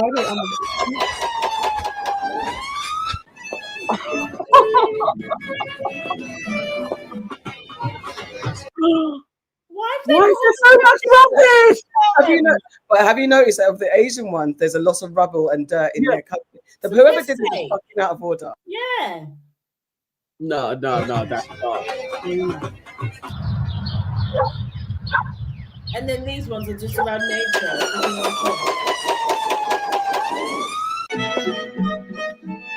Really? Oh my god!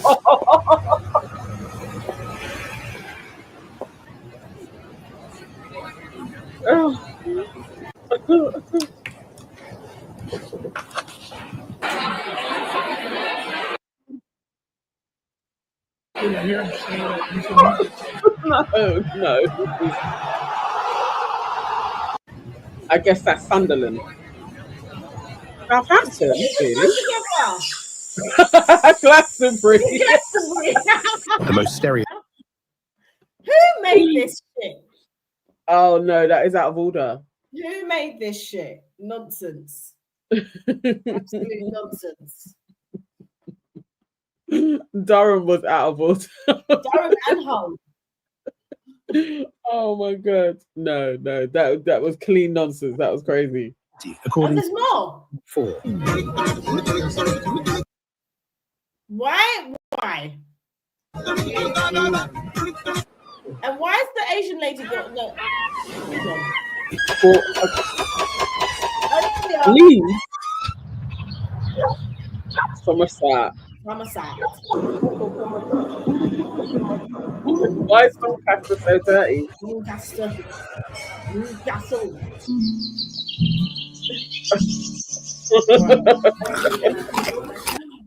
Oh my god, Farrah!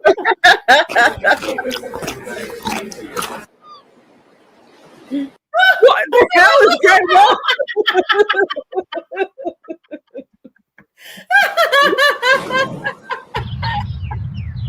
Oh my god. Oh, that's hilarious. Look at London. Oh, look at you. Why is London war torn?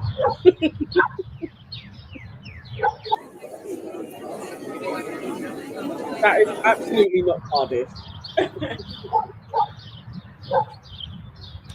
The most stereo. For real, AI can't spell. What type of shit is this? Like, that was crazy. That was absolutely. So if you're basically in rural England, you are a super beautiful white couple. Yes. With a There's dog. no gay, no overweight, like literally. No rubbish. Nothing like that. Just your typical Anglo-Saxon couple. See, there's buff couples in Cardiff, yeah. Nice to say. They need to take Birmingham off this and allow us. It's the gunshots, it's the foodie, and it's right. Flipping no, it's out of order. Sirens. It's out. It's racist. It's absolutely racist. Because I think I first saw the clip on Shea Bar, and they were, and then obviously the comments were like, "Where's the black couples? No black women." But then no one. Obviously, I went to look for the rest. There's a black couple in war-torn Leeds or wherever it was. Gunshot Leeds. It's fucking wild. But yeah, look at that. That was yeah, Leeds did look like Chicago. That was crazy. Why are they barefoot? That was rude. The little kid and That's what I mean. Why were they barefoot? Yeah. That's not on. They shouldn't be doing that. Is there a refuse strike in Brum at the moment? Sister in saying there's a refuse strike in Brum. Oh, is it? That's why there's rubbish. I do remember. I think maybe I was watching like right-wing media, and they were talking about that, about Birmingham, like the council are like destitute, and that it needs to be sorted out. Like maybe they're gonna have to be bailed out by the government because they ain't got no money. A bit like Croydon is what it was sounding like. But they were saying this is a sign of the times, and this is going to be what it's like all over the country because it's being run by immigrants, blah, blah, blah, blah, blah, blah, blah. All of that. Okay. Yeah. Yeah. I don't know how they would come up with one for the US. It would be wild. Of course. Like the hell. Yeah, there was a lot of spelling mistakes. Anyway, that was a light note just to end on. We've had a lot of heavy news. There's a lot of news going on. Most of the news to be aware of. And yeah, man. That's been news and nonsense. No, we still didn't touch on the woman, the judge that had a slave. We can do her quickly because we're here. I do need to go to bed. It's 11:10.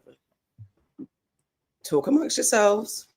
So this is definitely, it's been on the dock for a little while, but there's a Ugandan, she is Ugandan, isn't she? Ugandan judge, and she has been found she had a slave working for her in this country, so it was like, we have to shed light on this. Are you still searching? It's okay, we can do it next week. We can do it next week, dude. You got it?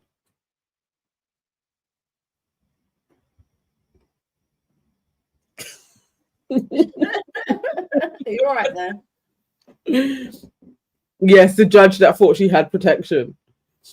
I am a diplomat, she says.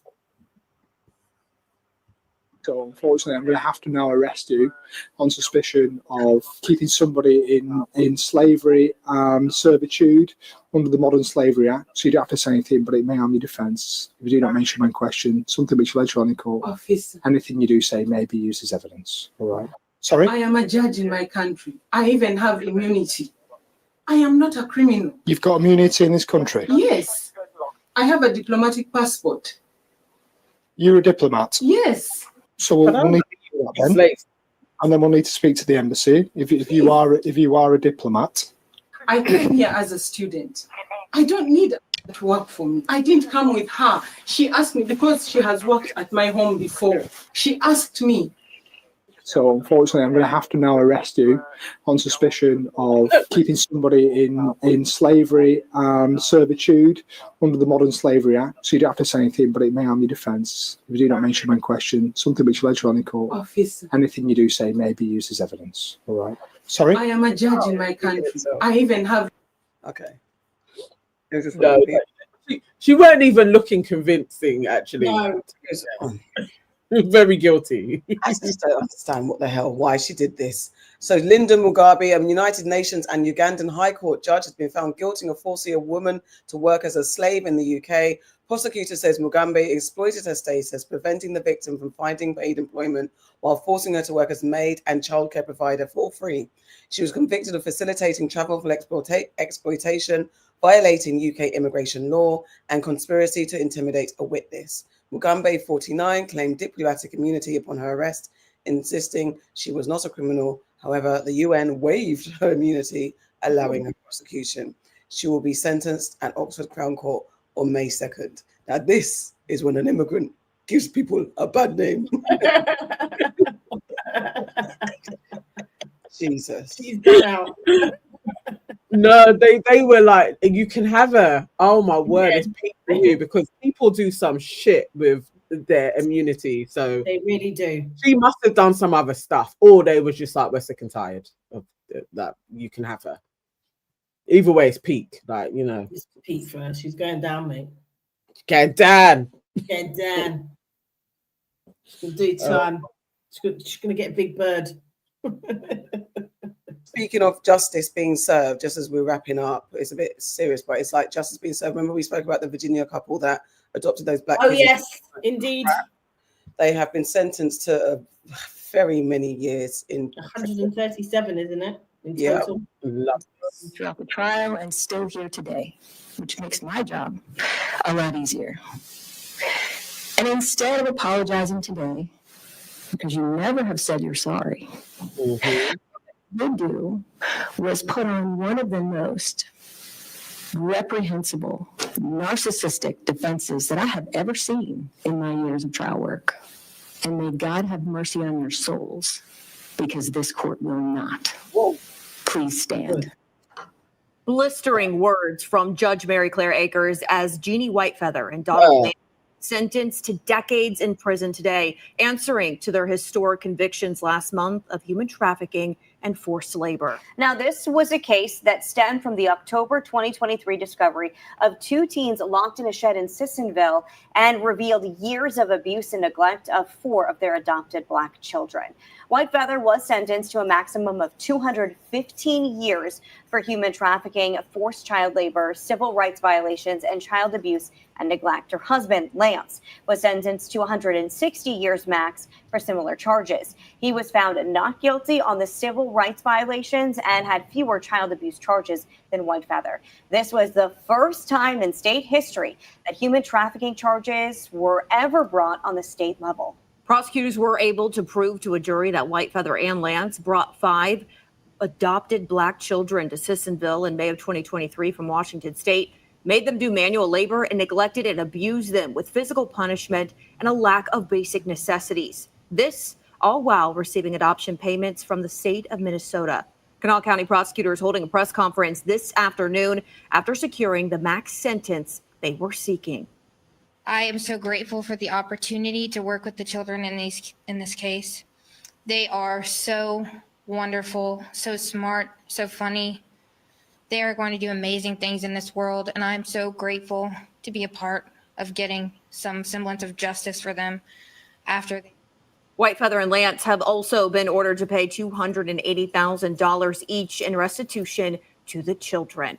And when Judge Mary Claire Akers handed down the sentence, it came with scathing remarks as she blasted Whitefeather and Lance for their treatment of the children and their inability to take responsibility. Yes, and Anna Saunders, she joins us live now. And Anna, I mean, you were in that courtroom. What was it like when she handed down that sentence?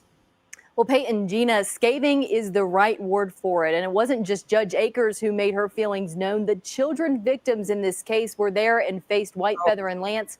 Once again, the oldest teen girl looked at Whitefeather and said, "I want you to know that you are a monster." Oh.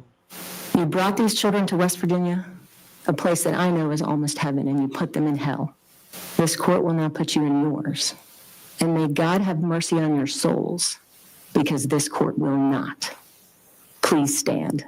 After presiding over 3 weeks of their trial, Judge Mary Claire Akers did not hold back when she had her chance to address Jeannie Whitefeather and Donald Lance before handing down the maximum sentence possible on all of their 31 counts.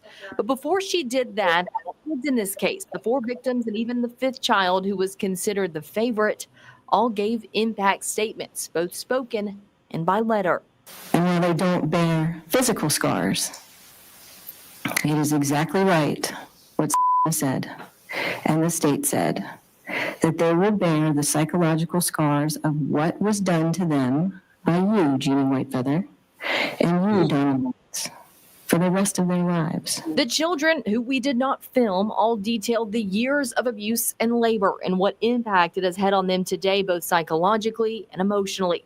The oldest teen girl even asked the judge if Whitefeather and Lance could be forced to stand with their hands on their heads throughout the hearing, similar to how Whitefeather and Lance would have the kids stand all day when they lived in Sissonville. The judge denied that request, noting the irony that it would be considered cruel and unusual for her to ask the defendants to do that in court, even though it was done to the kids in their home. Judge Akers instead opted to keep the pictures of them up as they spoke. They all said today that they're still afraid of what will happen to them if they upset someone. The kids all talked about how their lives are better now, but they will never be the same. At one point, the teen girl looked at Whitefeather and said, "You are the actual definition of a monster," and said that they were not just physically abused, but full out tortured. When given the chance to address the court, typically a time for apologies, Lance only said that he loved the children. Whitefeather said that she'd made mistakes, but never did anything to intentionally hurt them. And instead of apologizing today, because you never have said you're sorry, even though, Miss Whitefeather, you say you made some mistakes, but you're not sorry for them. And Mr. Lance, I didn't hear you apologize either when you had the opportunity. But what you did do was put on one of the most reprehensible, narcissistic defenses that I have ever seen in my years of trial work.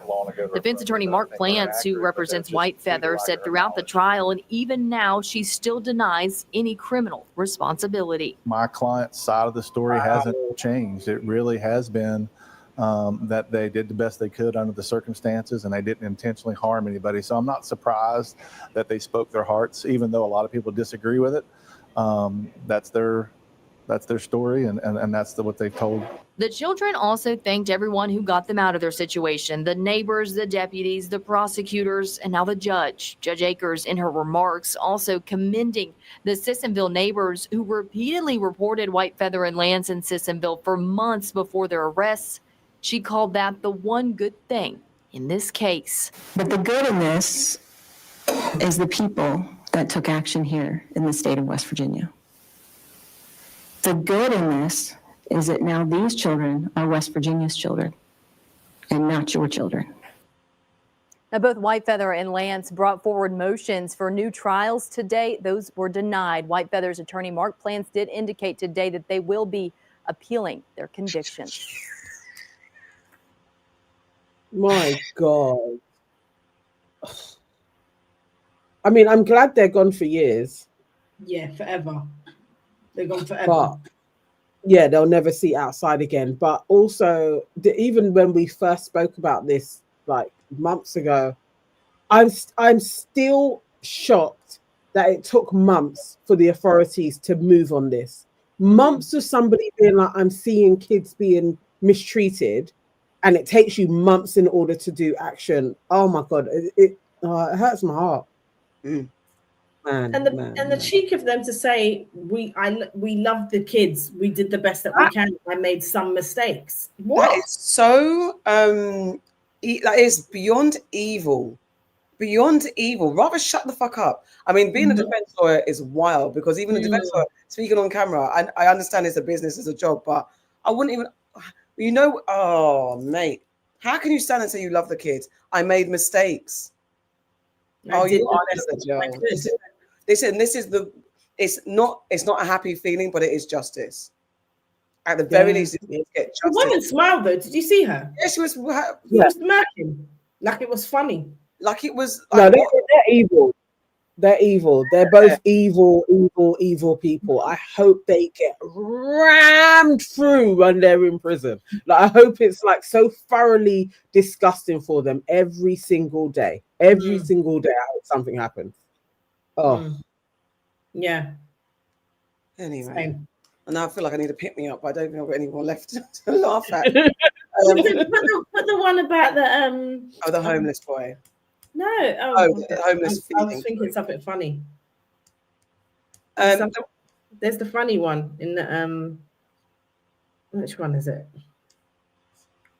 It's the one I put in the group about the Ghana. I had that on mine as well. The Ghana Clubhouse. Yeah.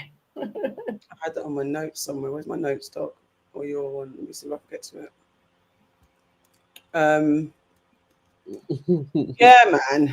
We're going to end on something light, guys. We will. That was supposed to be justice. God.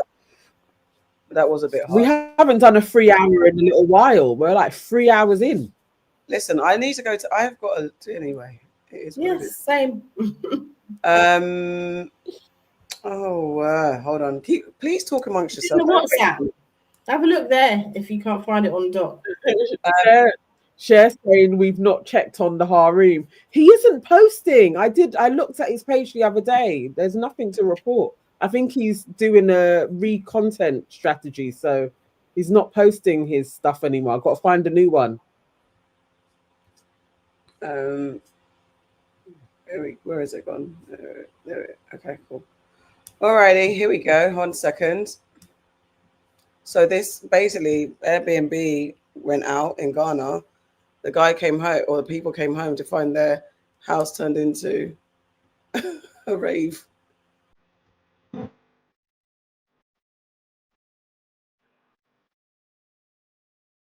Can you not see the text?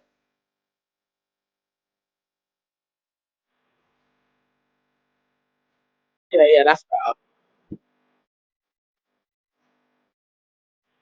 This is nice. It's not what you let.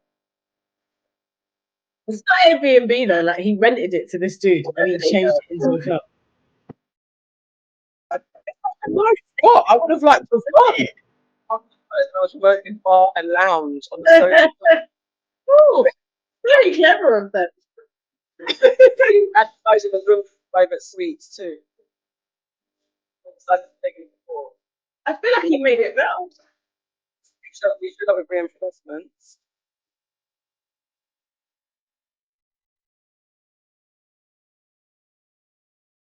He made it better. See, there's a part 2 on there. Made it better. That's still damn fucking rude. Of course it is. He did a job. That is part 2. So this was just people do things. Part 2. Just a few hours after the eviction took place, we were just walking through to assess the changes that had been made, as well as any damages. Mind you, it had been almost 2 years since I had walked through this property like in detail. So I was just taking everything in. And just for comparison, this is what the place used to look like back when we were renovating in 2020. So it was very much an open floor plan. There were no like structural divides in the living area, plenty of light coming through the windows. So we did feel like, you know, what the tenant had done had given it a complete new layout, one we did not like. But anyway, walking through the rest of the house, we noticed quite a few damages. They may not have been anything major, but they were more annoying than anything, right? Because it just showed a lack of care and respect for someone's property. But you know what? It is what it is. I guess it comes with the territory of being a landlord, but we found various things missing, like cabinets in the kitchen, stovetop pieces were missing, wall outlets, the sockets, light switches, things like that. Anywho, because the house is an older house, the rising damp didn't surprise us, but it's not necessarily the tenant's fault. I just wish he would have told us so that we could have mitigated the progression of it. Instead, it was all covered up with wallpaper. Anyway, he had sent his people to come and remove all the plasterboard over the windows. They had also covered this beautiful glass divide that led to the corridor. So I had them take that down as well. Wow. Over the next few days, they had come to dismantle the cabanas and the outside bar that they had put in the backyard, but that ended up also causing a lot of damages. We were really just focused on trying to get them out as soon as possible so that we could have our property back. We noticed that there was a lot of paint chipping because he decided to paint the house black and then white again. He had also added this sort of like ledge on the roof for extra spotlights, I guess. Yeah. And then he ended up taking the water pump. And when we asked him to put it back, he brought one that wasn't working. So I just felt like that was really petty. Oh, God. And then worst of all, we came to realize that he rewired all the electricals in order to give each room its own ECG meter, which I'm pretty sure is illegal. But it took 3 electricians and thousands to fix this. Anyway, this is where the pool used to be.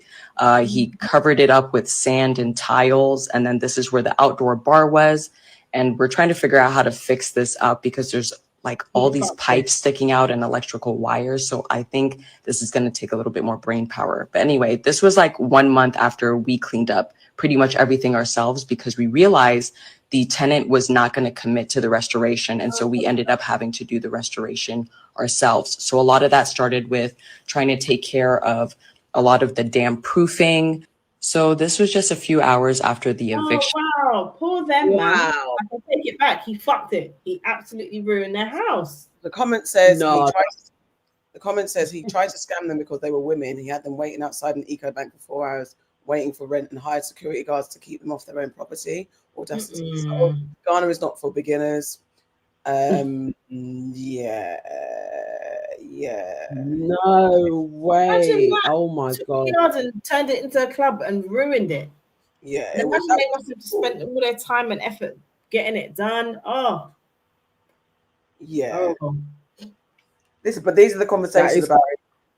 Do you know what? We can get into another debate. We do not have time. It's 1:30. No, we don't. It's bedtime. But this is a debate one. This is one for because we have a story. We have a conversation. We have something on the dock about going home to Ghana, and earn your leisure building homes in Ghana. But there's a whole conversation about. It doesn't look like a white woman. It sounds like a black woman as well. So it wasn't a white woman, son of Queen Idia. Yeah, this is that's a debate for another day, like you said. But there is something in when you build homes back home if you're not there to see the build through. Because I know it's the same with Grenada. Yeah, it's the same. You'll pick something and you'll go back and it's not what you picked.